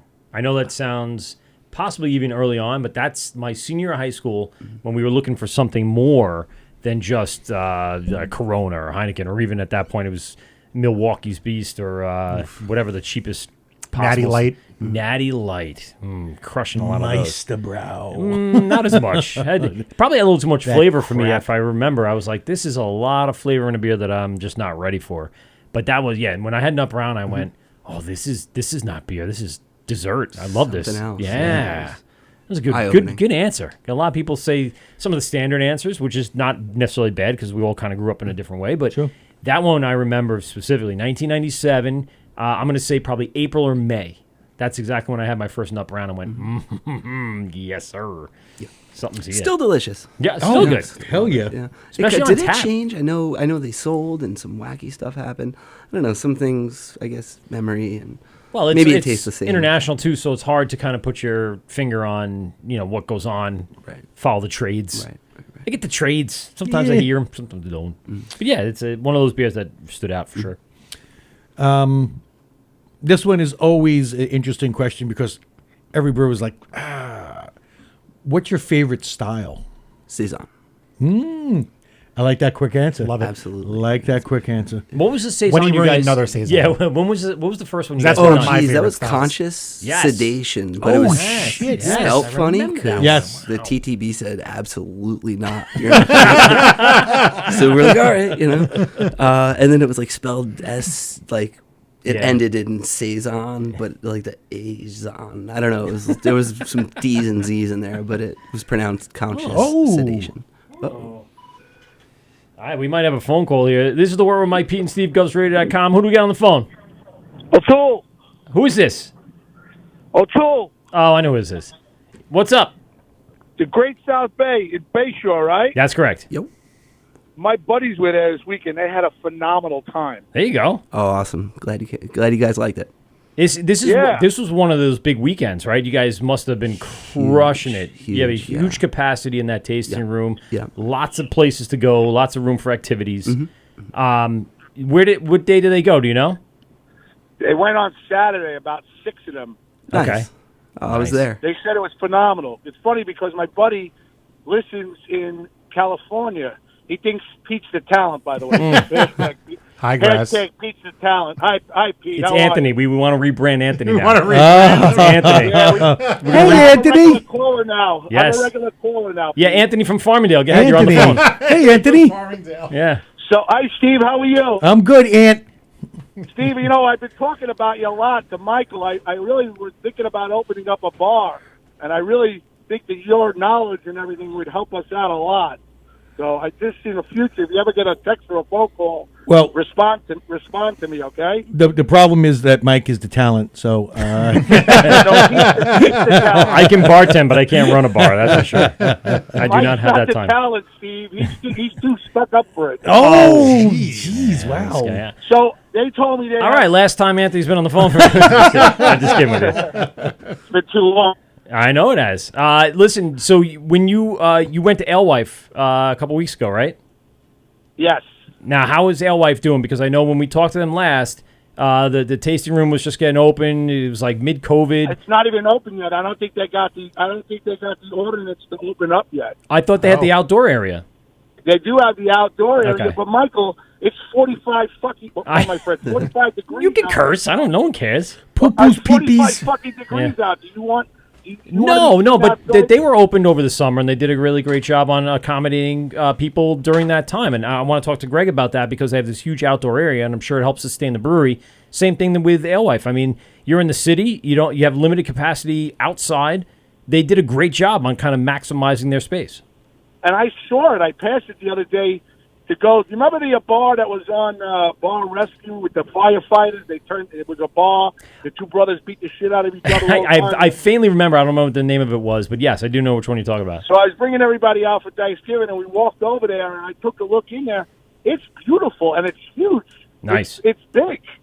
So they're doing a great job. Yeah, and it looks really nice. But the outside is not. I don't know how he's surviving. He's surviving because he's got like a portable thing there that people can walk up and get beers and walk out. Right. But I don't think maybe a Saturday and Sunday or Friday and Saturday nights they're hanging out if it's slightly warm. But I don't know how do you survive. Well, I mean, let's get a little insight from Greg here. Anthony, thank you very much for calling in. idea of what had happened to a lot of these breweries. You guys have that nice, big, huge tasting room. Yep. It's ridiculous. You couldn't have anyone in it for quite some time. Right. So did you, at that point, was the decision to make to go outside? Did you have front space, back space? What was the capacity of all that? Yeah. Well, I guess it all started with just strictly curbside pickup. And then slowly only outside, and we started with that. We have a huge parking lot out front, just kind of gated that in a little bit. I did see that. That certainly helped. And then, I mean, the tasting room itself, about 4,500 square feet. Okay. So it was easy to kind of space things out. I think it was half capacity. Our CO is for like 843 people or something ridiculous. a lot of people. Yeah, so we're we were not hurting having- only 400 people. I mean, Yes, but so that wasn't an issue, or anything like that. But I mean, we could space tables out really far apart when we were able to go inside as well. And you guys did a people great weren't on top of drive-through each other. They're service because you comfortable. had like the loop going around Yep. the building. Yep. So you pre-order online. You guys quickly turned that around. Yep. And then whatever you guys want. I did, I think, 1 or 2 pickups during the lockdown. Thank you for your it was one of the only ones that you guys reacted really quickly. It was Yep. like one of the first ones that, boom, you were on the map and you could just order online and go pick it up at a certain time. Did a great job with that. Oh, thank you. And then I guess that helped really push forward the outdoor space. Tell us a little bit about that. I know you guys, when you first moved in there, saw that as complete, expansion, especially in the warmer time of year. The idea, though, of what you guys put together is really cool. What has been going on throughout that process? Outdoors? Yeah. You're saying? Yeah. Yeah. I mean, we just obviously don't need that anymore, but decided to keep it. It's so much fun. You're right there next to the food trucks. You're outside. Who doesn't want to be outside? It's something we never had pre-COVID, so kind of one of those blessings in disguise, I guess. Yeah. We're keeping all those park benches out there, and we have the heaters now in the winter, plenty of umbrellas in the summer for shade, and it's great. You're coming down with your kids and your dog, and everybody's running around, and they're not in the parking lot. We're all sort of fenced in, and it's something I always said it too. We really kind of need outdoor. A lot of breweries have outdoor, would have had outdoor, even if it weren't for COVID. Something we didn't have, but finally now that we have it, it's just. I think every time we travel fun thing on around, the we've weekends. been to a few breweries and out about. Yeah. I like being in the brewery, but I also like having the room to kind of stretch out a little bit. Yep. Bring my kids and let them run around. Have that space for them in the backyard. I mean, full volleyball courts. Oh yeah, You're running tournaments. You're running leagues. I mean, you could so much capacity. A stage for live music at night. I'm hearing possibly a movie screen with theater and sports and all that hearing stuff. some rumblings about that. That sounds like Yeah. a blast. That's a great idea. That would be cool. Kind of roll out some blankets, get everybody down there at dusk, and throw a movie on a big screen. I don't know where they're at with that, but I think it's a great idea. By the way, Great South Bay is checking in on Instagram. Greg, how you doing there, How you bro? doing this? Magic. That's one of your buddies. Robert C., 1990s, back in the room. He I thought couldn't get you're enough. supposed to be in Mexico. Oh, maybe he is. Oh, you son of a bitch. Well, maybe he's about an hour in front of us, so it's 8:27. He just He came might back be from in dinner, Mexico. sitting in the room. Nice. It's too dark on the beach to go out, so no one listen to the word. He is in Mexico. Yeah. Wait, he is. He's got Wi-Fi. Have fun. He's in the Mexico. Beautiful time to go down there. It's freezing out here today. Are we You simulcasting in Spanish? Yeah, in Espanol. I have Ricky Ricardo doing the play-by-play. He's translating everything for us. And not the one from I Love Lucy. I mean, the Mets broadcaster. He doesn't know Met. That's why I said it. So the outdoor space and what Anthony from Farmingdale was talking about, it is cold out. And you want that outdoor space. So you guys brought in heaters. You brought those propane heaters. Yeah. I think. Yep. It makes a lot of sense. I was out, where was I just recently? Oh, I was at Sand City in my town. Oh, nice. And they have a couple of them out there, and I go to turn it on, and it wasn't working. It was Oh, they freezing. never work. Yeah, but they're cool when they do. Yeah, it's very cool. When they do. When they're actually on in the heat, they're beautiful. I think it is that they just burn way too much propane too quick. You have them on for like a good couple hours, and it's the whole tank. It only takes a regular, Yeah, but still, you would think that barbecue would. tank. But you would think that I could barbecue for a few hours if I'm smoking something or leave it on the grill low and slow. I can have it on there for 3 or 4 hours at least. Well, These propane tanks don't Yeah, but you it's last not low that and long. slow. you got to figure what the BTUs That are is on the this thing. thing. Oh, that's true too. Yeah, see what That's, they're no, pumping. no. out. I mean the heaters aren't doing low and slow. No, I know, but It's there's like got to be there's a running- regulator on it. You can put it on relatively nicely, and you don't have to worry about it all. Wizards coming back in the room, and Brewers Foods. We want to have those guys on. Matt from Brewers Foods. I like food. Taking spent grain and turning it into actual chips and stuff like that. It's a cool idea. cool. Interesting. Cycle. I never got to question number 3 No, Oh, you didn't. right. We were interrupted by the phone call. by Anthony, Anthony from Farmingdale. Farmingdale. Yeah. Anthony from Farmingdale. Oh, thanks for the call, Anthony. Yeah, Ant. Sounds like a sweetheart. Anthony from Farmingdale. Question number 3. Yep. You go out. What is that one beer you want to find to drink, other than the ones that you produce? What is that beer that you like? You see it, you're going to get it immediately. Oh, jeez. You know what's been bouncing around in my noggin, and I would kill for one. I don't even know if they still make it. You guys Bodines. remember Rogue Shakespeare Stout? Oh, I yes. would love one of those. I don't think I I've would had those kill Shakespeare for stuff. one of those. Wait, no, I've I don't seen it. think Yeah, just I've thinking never had it. thinking kind of craft. And I don't think I've American. ever One of my seen that absolute in favorites. years. And it's been 5 years. They must still make it. I Just doubt probably they not- just not we don't national make this distribution, anymore. You know, yeah. it was Wow. it's a delicious beer. Yeah. I mean, yeah. Yeah. Are we doing? guy. We're out to eat. I'm trying to Are we think of what doing the label looks seafood, like. or You're, what are we you go doing? anywhere. You're just out. You're out. He's That's thinking it. pairing already. He's not even. Oh yeah. He's like, no. He's I'm like, No, all right, I'm not. so I if I see. have seafood, I'm gonna have. No, light I was crisp. just trying to be. The Not big on the I don't pairing, remember what the yeah. Rogue Shakespeare looks like. And see if you can pull up. Pete is our Pete's on it. expert. Google boy. He's bringing up the Still love Rogue because I Dead go by labels. Like when yeah. I see Blue, something, yeah. I remember the label on it. Arrogant blue, bastard or Shakespeare Stout Painted Nitro. 22. Ooh, they have a nitro version, huh? Still, Yep. I hope they still make it. Is it still out there? Is it on the I Yeah. haven't had one in Yeah. Nitro available year round. 5, 6 Oh, years. 16 look at ounce that. cans. Nitro. That's cool. 16-ounce Oh, cans. So the painted 22s are gone with the blue, white, Yes. Oh, yeah. black. Yeah. You remember, and it's like half Shakespeare, Oh, that's half what, like. yeah. Is it just Shakespeare on there, or was it like Yeah, half yeah. Shakespeare I'm and saying half that. like No, Ronald it's Reagan or just- something like that? Yeah, they upped their branding. That's why they kind of made it a little more consistent with the yeah, Rogue that's brand. the guy. Yeah, They probably made it more futuristic. Old Billy just Shakespeare. Nitro.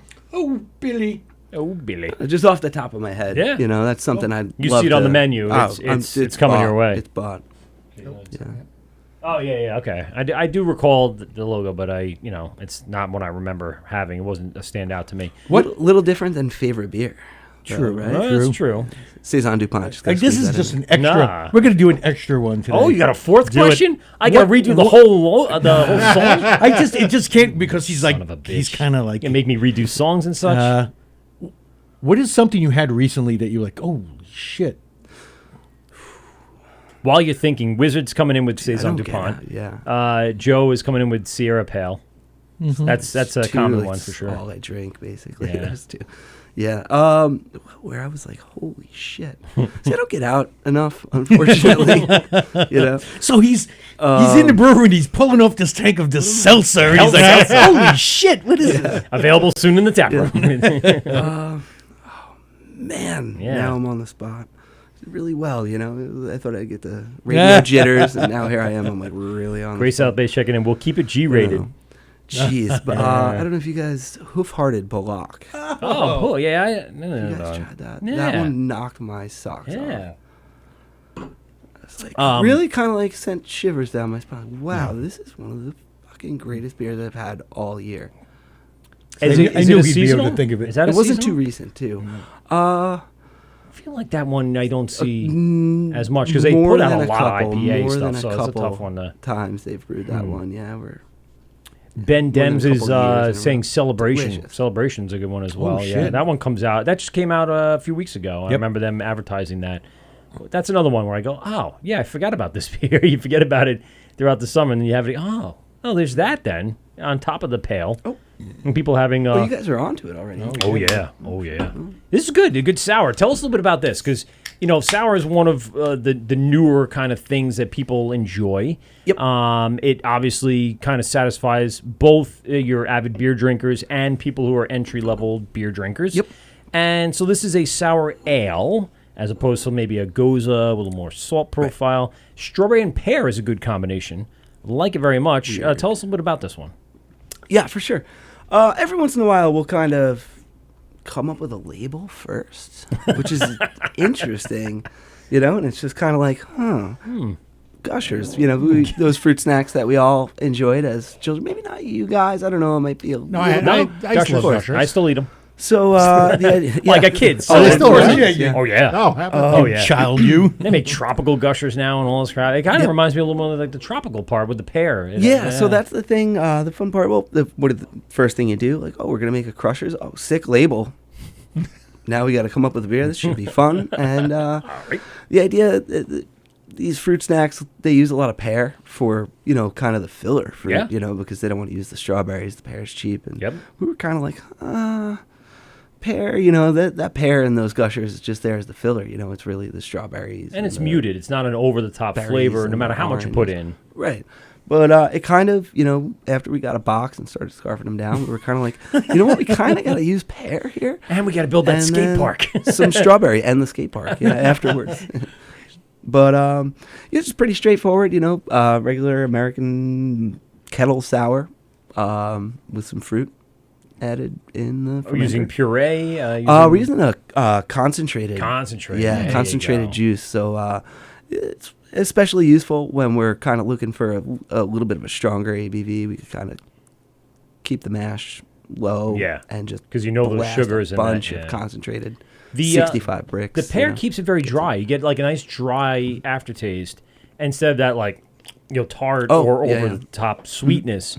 So it's sweet on the. I hate sounding like a beer reviewer, but it's sweet on the tongue at first, which is nice, and then all of a sudden it's like, oh, it kind of finishes with a nice dry flavor. It's Well, what I like about it is it's not that cave your head in sour. No. Oh yeah, yep. Where all of a sudden everything in your face gets Blows your sucked. face and Yeah. I mean, don't get me wrong. There were great sours like that, but this, I don't think this was meant to be that. This was, hey, man, that looks like a really cool can. Let's get that. And then drink, you're like, oh shit, this reminds me of the fucking candy. Yeah. Yep.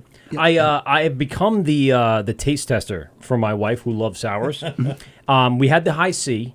She wasn't as over the top about that because it was just very, very sweet. Right. Even though it wasn't the sour level that she likes. This she would like because of that dry finish. So save me one of those because I'm going to bring her They're one yours. home and she's going to enjoy that one. Coming for sure. down. No, just one. not Oh, two. take them. Yeah, no. You guys can fight over All the right. other one. I'm sure Pete's not going to fight me on anything. No, he will. He But will he- gladly pass that to you. Yeah, he's not the sour do guy. the Not a sour guy? No, Oh, yeah. can't. No. He not for does like everybody. the Yeah. the saisons, and he likes saisons, Belgian, all Belgian, right? things I think Belgians, of yeah. Ben Dems is asking what yeast you're using in these. Oh, so yeah. The sour, if we're speaking specifically about this beer, this Yeah. was actually fermented with 1056. Okay, But we will is kind that of. common to your sour profiles? If you're looking for that, or are you? We're is that jumping something for around this? between a 1056 and an American ale strain and a London ale strain. Okay. Yeah, sometimes we'll use some London in the sours. This particular one, we just kind of wanted to keep it straight, simple. To Now, the what's point. the difference at the back end for the consumer? What are they tasting between the two? Oh, on a sour, probably not too much, to be Okay. honest. Especially a beer with fruit already in there. Mhm. We're not going to be, driving all that, fruitiness out of a English ale strain. Right. So, attenuation wise, it's going to be a little drier, as you said, using that, the American ale strain, which we used in this particular beer. Yeah, I like that. But still, yeah, certainly not too dry. Yeah. Pretty much it. It works well. I want to backtrack really quick to get back to that session because that was delicious. Oh, I'm And, glad you I'm liked it. definitely Take gonna that too. Yes. I'm gonna have one of those right now. Actually, as Oh, soon as I'm there done you with the go. sour to reset the palate here. Nice little palate cleanser, if you will. But therapy's been around for a while. Yep. You guys have had multiple variations of this throughout the years, or is this basically from day one? This has been the recipe. Therapy is really locked in. It's been locked in since day one. Wow, okay, we good. mentioned Hopsy Daisy. That Yeah. was kind of our, Oh my God, yeah. Yeah. let's try this out. It brings you back, doesn't it, Steve? Like when you say, "Wow, Oh, fucking how remember long that ago beer? was Yeah. that? So long Yep, ago, but it was yep, good. It was fucking good. Did it come from that? Was it like its child, or was this a whole new? Whole new thing. Yeah, we had stopped Hopsy Daisy for years. Didn't look back on it. Didn't pull the old sheets. Just kind of started from scratch. Nice. Starting with the water, reworked the water. Ah. Just said, hey, Cascade and Citra, and that's we'll do it. it.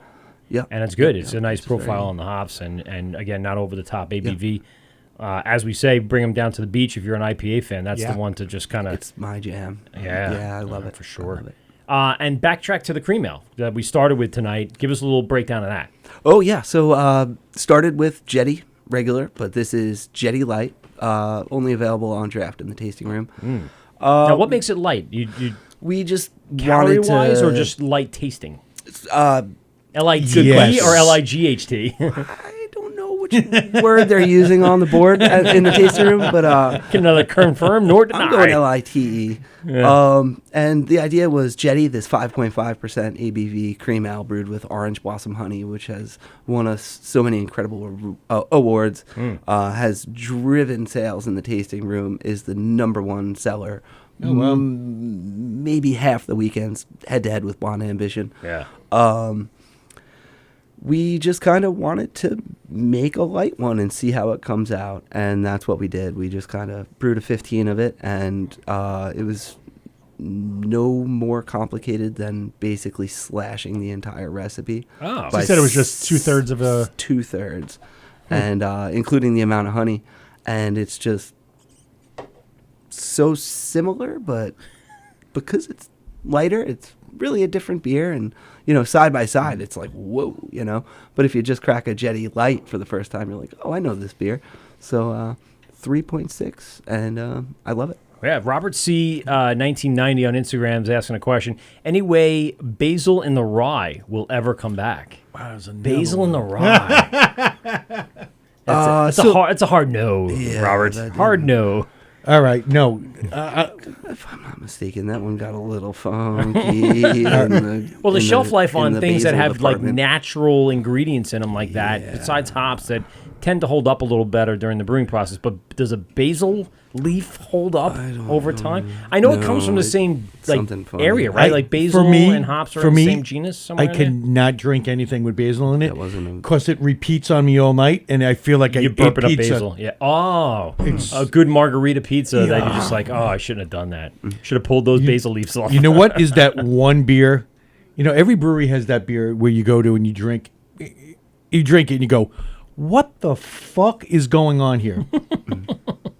Hog Cabin. Yes. Oh, Hog Cabin, yeah. Love- Bro, you guys. Was that the maple porter? Maple bacon. That was the bacon. Maple Bacon? bacon. Yeah, bacon That's flavor. Yeah, fantastic. yeah. I It was remember that. vegan. What? Really? Yeah. Oh, no bacon. in it. Bacos, Yeah. bacon flavor, bacon extract. Bacon. What? Yeah, just a bacon flavor. Yep. I, And a delicious I one at that, remember yeah. that fucking thing. I'm I going, remember the artwork. Again, I'm I'm going- artwork driven. what the fuck is going on here? As I'm drinking it, I'm like, I'm drinking fucking kielbasa or something. That won us a GABF medal. Yes, it as did. well, I yeah. remember. Wow. I was Yeah, there it for was that. just- yeah, You got to yeah. bring that one back. That one's got to be. You know what? I'm gonna have to remember that. Yeah, I'm gonna bring that up in the Wednesday meeting. Maybe barrel we age. gotta bring that back. Barrel age it in It was smoked too. Using bourbon some barrel or wire. something. Wasn't there? Was a limited release of that too? Was it a bourbon one? Did you do a bourbon version of that? I think so. I feel If like it that was, would it might have just- been one barrel, and it was so Oh, fast man, I man. blinked and missed it, or it just wasn't around. also I thought it people- was rum. There's a couple other people Might have checking been, in. might have been. Gin barrel sleigh ride. So Sleigh Ride is Sleigh Ride's out. an old school one too. What's funny? A friend, fellow brewer, actually just called me up and said that a buddy down in Jersey just released a barrel-aged Sleigh Ride, and he goes, "Does that affect you?" And I'm like, "We haven't brewed it in 2 years." Yeah. But there's a new Sleigh Ride for all you Sleigh Ride fans. Gonna go to Jersey now. We But- gave it up. but I don't is- know the name of the brewery. But is that's it brewing sleigh but- ride like rye? I think, yeah. It's really? a rye. They It's a did the rye, rye. and it was barrel aged. Yeah, and John's like, "Oh, what are you gonna do?" This is John Gomez. What's Oh, up, Johnny? Johnny boy. Yeah, Johnny! Johnny. And he's like, "What are you gonna do?" And I'm like, "Nothing." Go back to brewing massive Fight quantities him. of seltzer. No, it's, Go back to my multi-million-dollar brewery. And yeah. let We're them gonna get go. the guys together. We're gonna go there. And we're gonna fight them. Some of those names, of course, it's bound to be. Yeah, I mean, you would think they would do their resurge though and check in on some app or some, yeah. and just type in They sleigh ride. and could it would- have and said, "These motherfuckers in Brutus Yeah, for 2 yeah, years now." Old Claverick we're not Brewing gonna lie. Brewery up in upstate New York is checking in, and High Wire Bobby is checking in, and a bunch of people coming through. So what's Sweet. up, guys, on Instagram? I want to talk about kind of what's coming up. Oh, Apple Brandy Dirty Deeds. Oh man, yeah, that was Joe wild. Bruzel's just shooting off fireworks. That was some. Yeah, where were those? Because I'm not the only guy on Long Island that was bringing in those apple brandy barrels. Where were we all getting Those from? were yes. Those came in from Joe. Where did those come from? Joe, where did we Joe get will those know. barrels? Yeah, that remember was a that. good one though. I remember that was that. fun. That was fun. What a Was unique. that Saturn guy? No, it was Joe. It was all Joe. Joe's got all the history. He's got like a whole map right now that he's going through all of his bottle caps to find out what he's got. He's got the line of empty cans like in college that you that's put on the right, wall. But Joe says, "Bring back the Kismet saison." All right, Yes. oh, Yes. done. on it. Done. Next The, year. I think one of the money. first times my wife and I went with a group of friends to the tasting room, and she liked the artwork for that so much. She took a picture of it and printed it out and hung it up in the basement. And that's Oh, the nice. thing. Like you had actual artwork framed in places, and people were like, "Oh, this is like really modern, chic kind of artwork." yeah. Even though it's from a brewery, people loved it. Joe says that he has both batches. He still has both batches. He has the gin sleigh ride, and he has the apple brandy dirty deeds. Oh man, It's just probably so sitting. there was a gin sleigh ride. right? Yeah, somewhere in there. It's coming back to me. Yep. But he says, I have no idea, but I want some of those barrels. And no, they are full, he says. So, yes, they're not empties. They're full. Nice.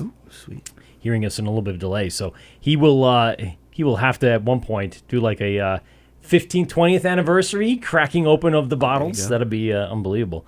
Again, tell us a little bit about what you guys have coming up, because you guys have been doing some really cutting-edge stuff, along with your brand ever-expanding, but now completely fully capacitated brew house.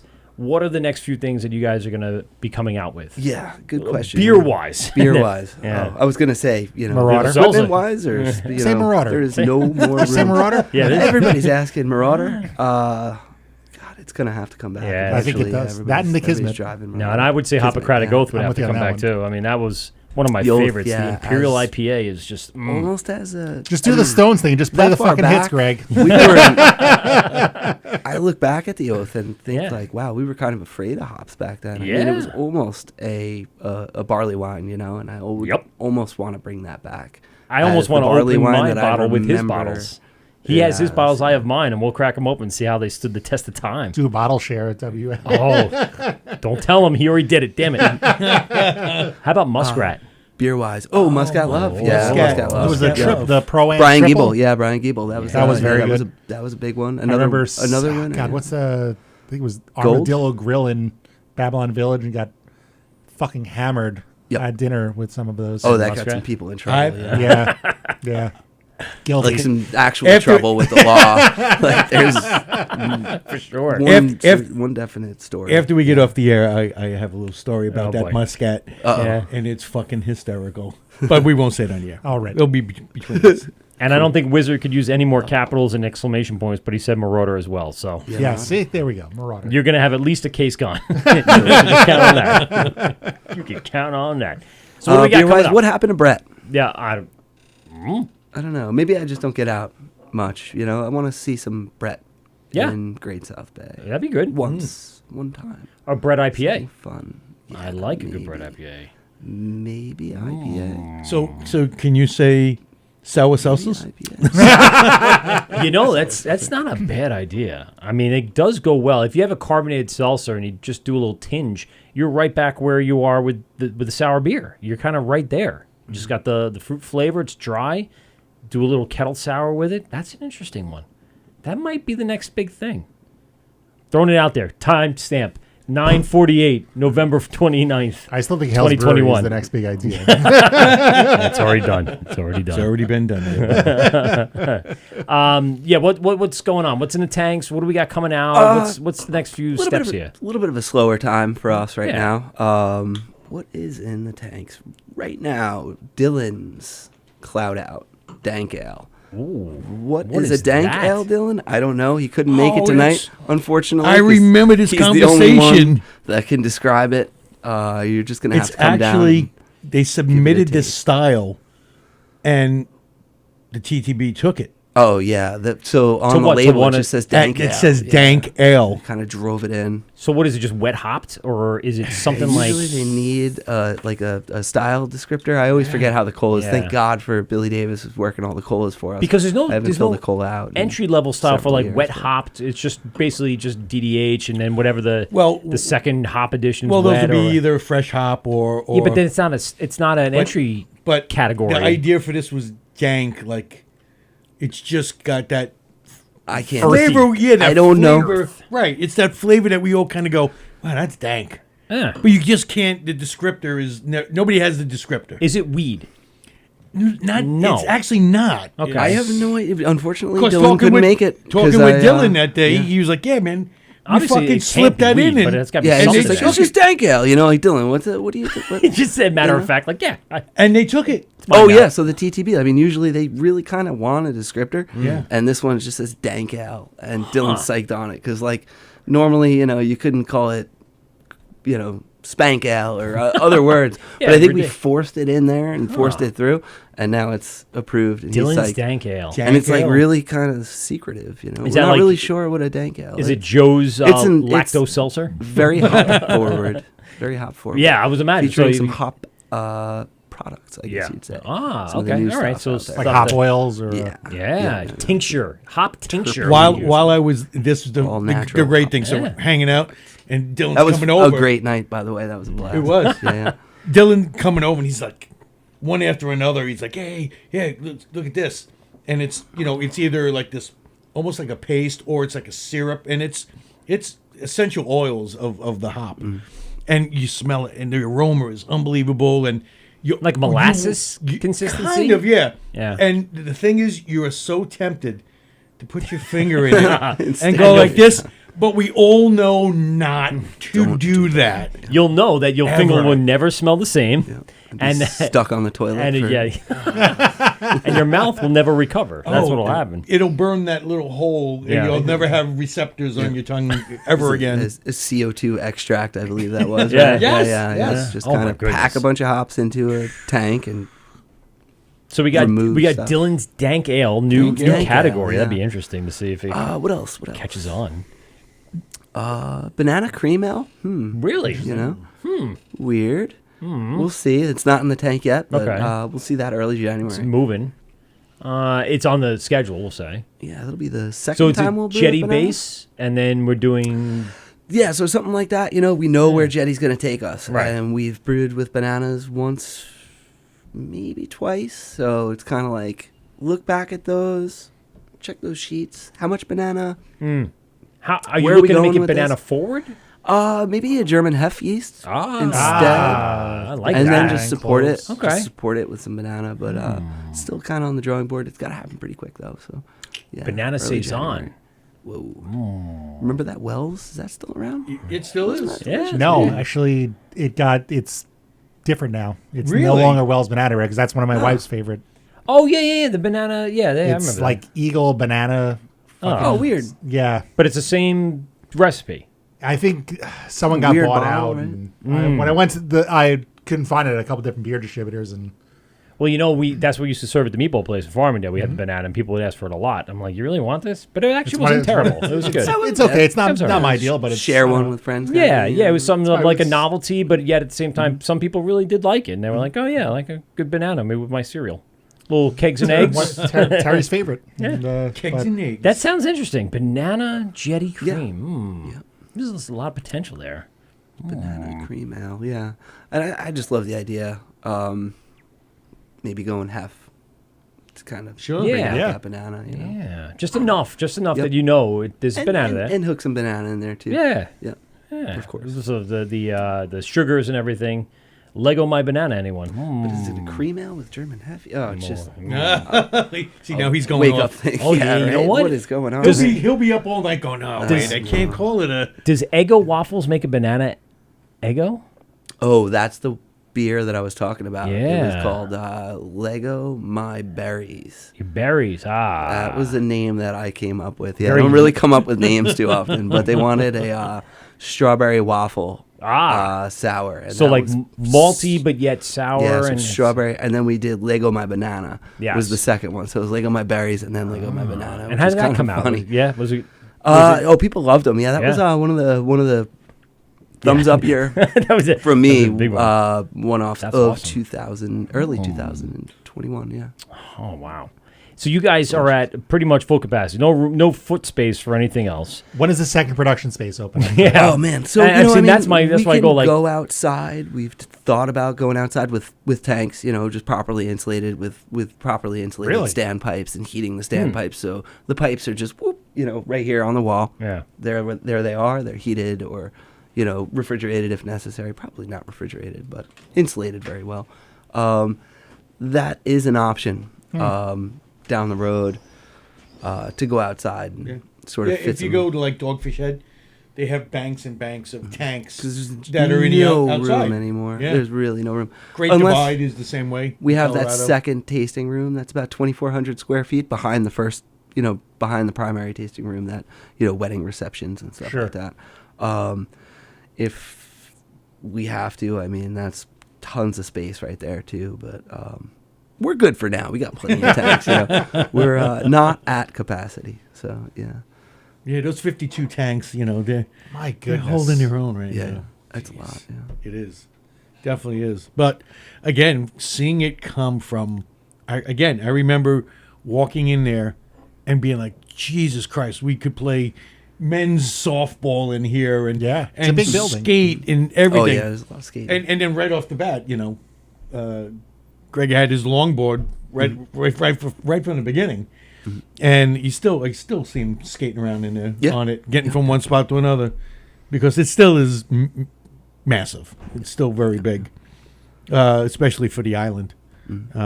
I think only thing probably close to it is Blue Point. Blue Point, yeah, it would be the on only the island.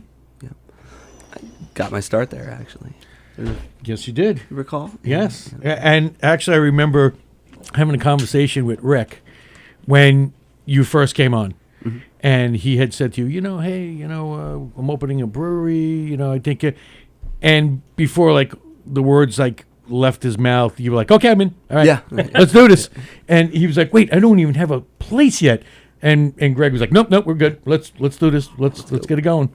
These are my childhood dreams. So let's make it happen. Yep. Wizard Romney's checking. He's asking, Imperial Blondale coming back? Oh geez, that was a cool. That was some killer artwork with the chick with the sword. Yeah. Yeah. That's a tough one. Sorry, Wiz.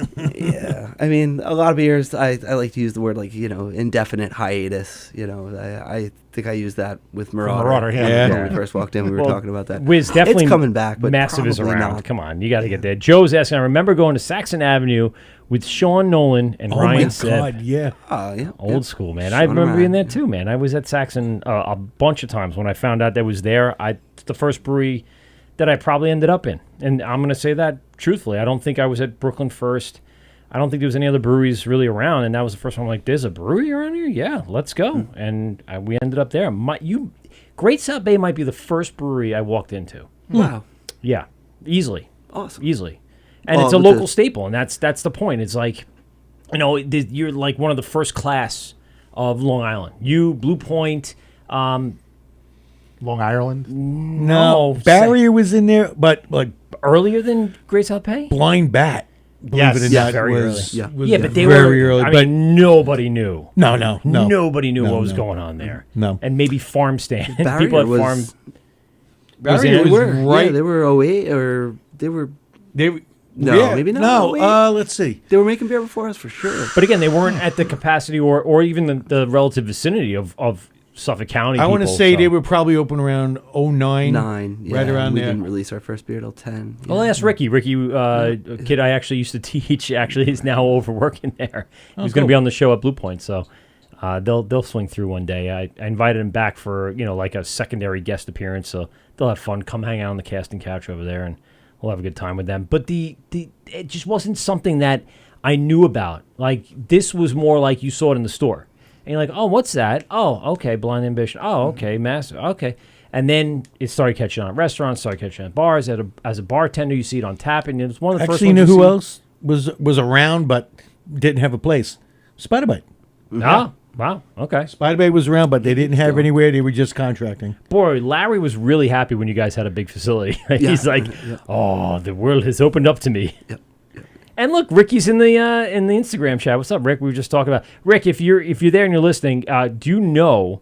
I know you're relatively new to Barrier, but can you give me a date when Barrier opened? We're having a little bit of a snafu on finding out exactly when Barrier opened, what year. Not give me the month. I remember walking in Definitely to Barrier. Evan at the time was on one of the side streets, and he had the little one barrel system going on, and he wasn't even open yet, and he I just kind of walked in on him, and gave me a couple of beers. 2009, first Nassau Brewery. It was 2009. Yeah. Good job, Rick. You had to take that test before you became an employee there. I know. It was a small little test about the history of Barrier, and he's like, yes, check 2009. Only reason why I kind of recall too, because then I went to Seibel in 2010. Okay. It was right after seeing what he was doing, and I'm like, you little bastard. I think I could do something like that. You son of a bitch. Greg, so we kind of talked a little bit about the future. Any bigger plans outside of kind of where you are, besides the outdoor tanks or anything else like that? Are you looking at a second location? Do you guys have a farm license in order to do that? We do indeed have a combined. So Okay. yeah, we have the FI 101 and the C whatever. Yeah. Yep, combined license. We are a farm. So you brewery. can if you We wanted certainly to. could. Has there ever been a it's- discussion? There's ideas. Yeah. It's always thrown around. It's tough to like We're stretch talking out about- your. we're it's- talking it's about like- a kitchen. We've been kind of Yeah. working on Yeah, it. you mentioned that earlier. Yeah. What's the Get some thinking there? food going. Right now, relying on food trucks. We're open 7 days a week. I think they have at least 5 days a week. We have Yeah. a food truck. Do you have I should expansion? say 6. I think Mondays are a little iffy. Do you have an like to expand at the brewery? Can you add a kitchen? Yeah, certainly. So we have the space. Okay. It wouldn't be the 100th wall we've knocked down. Back up. Now, would that change a lot of like things like dogs in the brewery or? That's the big one. I Yeah. mean, we've been working with some architects and tough. So all the people and the COs and the this and that in town. Fortunately, I'm very out of that. You're removed from Oh it. my Yeah. God. But I know it's an idea. I don't know where they're at with it. I know it's kind of on the table.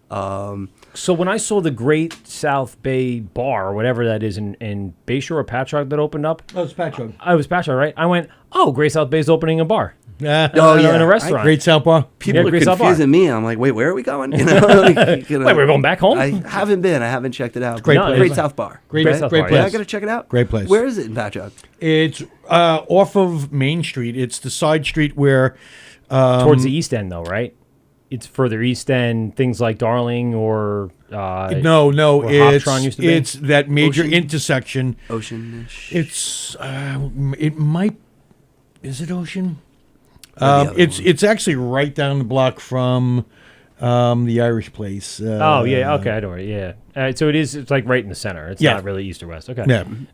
Well, I mean- great little place. Great beers there, and awesome. Oh, and one day I happened to show up there. I'm hanging out. Little band comes in, and I'm looking at this guy walking in, and he's setting up his little amp with his microphone, and it's Pete Cotter from Blue Point. I'm like, what the? Hey, Pete. He goes, hanging out. I'm like, yeah. He's like, all right. All right. Let's play some tunes. Let's We drink some drank. beer. They played, and it was fantastic. He's a sweetheart. Love Pete. Great guy. Your own Instagram is saying it would make a great date night, Greg. What's that? Oh, my Oh, Instagram yeah. said that? Your own Instagram said it to you. Gregory. Great South Bay's Instagram. Yes, yeah, Oh, yeah. because there's an Instagram with my name on it Oh, that no, no, I've no. never been on, and it's me. See, now that would have been scary, kids. Yeah, no, it's still scary. Joe says then the Board of Health gets involved when you get the restaurant. So that's Yeah. that's Yeah, that's it the gets, hard certainly part. gets a little wacky, Yeah. and it's kind of like, do we want to? We're not sure. We're also taking our time with it, no Yeah. rush, Do but, you have? Is there another area in the industrial kind of dead end that you guys are on that would service that? Could you have it as a separate location where people could just walk to the next parking lot and just Oh, jump? yeah. I mean, probably not. Yeah. No one's really changed. Yeah, everyone's those pretty much- places are very well established in our neighborhood. We've thought about picking something up on that dead end just for off-site storage, but in terms of a restaurant or something like that, Yeah. it's kind of, you got to really jump into it and commit. And there's certainly Yeah, all there's a sorts lot of Board things to healthy consider, kind of for stuff sure. going on. But we've certainly been applying and kind of looking at it and just kind of dipping our toes into it. Not sure. how far that is. Well, I'm excited to see where this is all going to go. You guys have been producing great beer for freaking over a decade, thank you. and we're really happy for you coming in tonight and hanging out with us.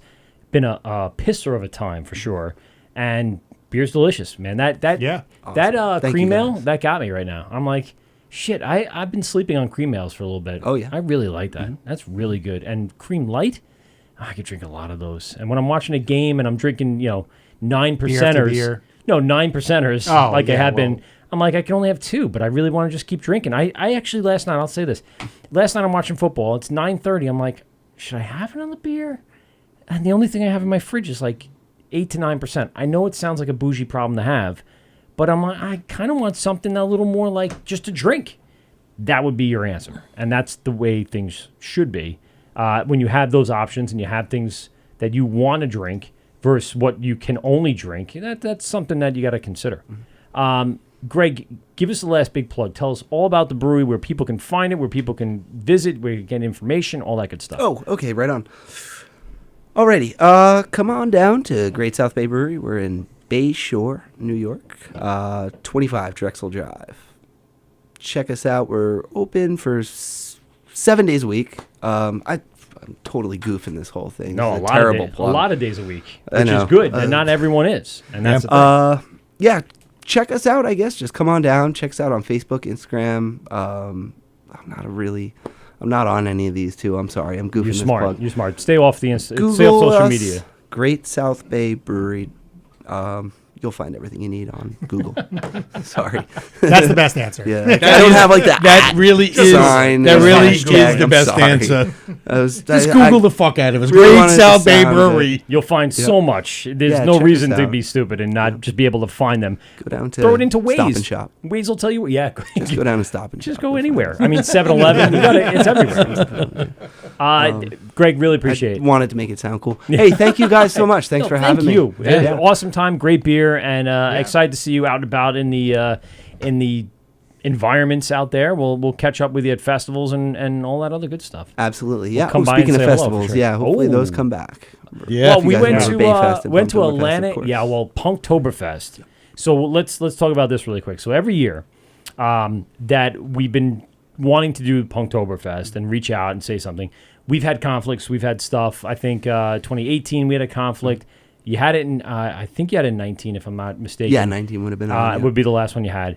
And there's the first time that Small Craft came out and did a festival. There's a couple of breweries out there that were doing. We're like, oh, I really want to. And we had something come up. I forget. We were actually doing another festival. I think 2 years ago we did that fall festival at Farmingdale. in Farmingdale, and I was like, we made the wrong decision on this one. It was fun. We had a good time. We made the best of it. But in the end, like Punktoberfest to me, I'm a punk rock guy. Steve's a punk rock guy. Pete loves metal, but as I'm long not as a I have punk metal rock guy. riffs, he'll deal with He it. likes, There you go. Alanis Morissette and I Avril mean, Lavigne. Yeah. He Don't is we a all? skater boy. Yeah. But Was. the concept of that was awesome. When we first saw that come out, I went to the first one, and then after that, it was I was always like, oh, I really want to go. With conflicts here. This would be one of the things I have to throw off on the bucket list. Yeah. If you have any space, a table, Absolutely anywhere, love to have you anywhere, guys. You're we would already love on the list. to have to broadcast live from there and have the bands on, have the breweries on, Absolutely. and have a great time. That's one of the ones I thank God I remembered to say that to you tonight. 'Cause I would have totally kicked myself. Like, fuck, I know I wanted to talk about Punktoberfest. Bitch. It's No, one of my we'll have favorite you guys festivals. there. It really is one of my favorites. And then you maybe guys one do a a little great sooner job. in May. If everything kind of comes together, Put it on the spreadsheet, boys. or depending on what happens with Tap New York. Yeah. With Vale and Yeah. that whole that's thing, right. That's going to be very interesting. We'll see. Yeah, maybe we'll throw our fest a little sooner. Hmm. If Tap's not happening, I don't know. We'll see. But Either way, I think at this point, you guys, with an indoor-outdoor space you have the capacity, you have the means. It's going to be an awesome show. And you didn't have one last year. right. So now you got the outdoor space. Now you got the. Yep. It's gonna be Let's do freaking it. awesome. So check it out. It's Great South Bay on Instagram, Twitter, Facebook, or Google that Find them on shit. Google. Yeah, Or just Google that the shit. fuck out of those guys. Or Right. consult your local Yellow Pages. Right. What? There you go. This is the Word with Mike, Pete, and Steve, GhostRadio.com. Greg, thank you very much again for being part of the show. Thank you guys. We're going to get out of here. Steve, a little last words before we skedoodle. Touch the monkey. You don't research any of these before you you got your one line. I don't want to say it though. I know, Make that's me all right. say things. Peter? Don't forget to have your cat or dog or monkey spayed or neutered. This is The Word with Mike, Pete, and Steve, govsradio.com. Check us out on podcast form. It's on iTunes, on Spotify, on Amazon Podcasts, and, of course, always on the Hopped Up Network. And we out. Well, that's 2 hours of your life that you'll never get back. Are you kidding me? Please hang up and try again.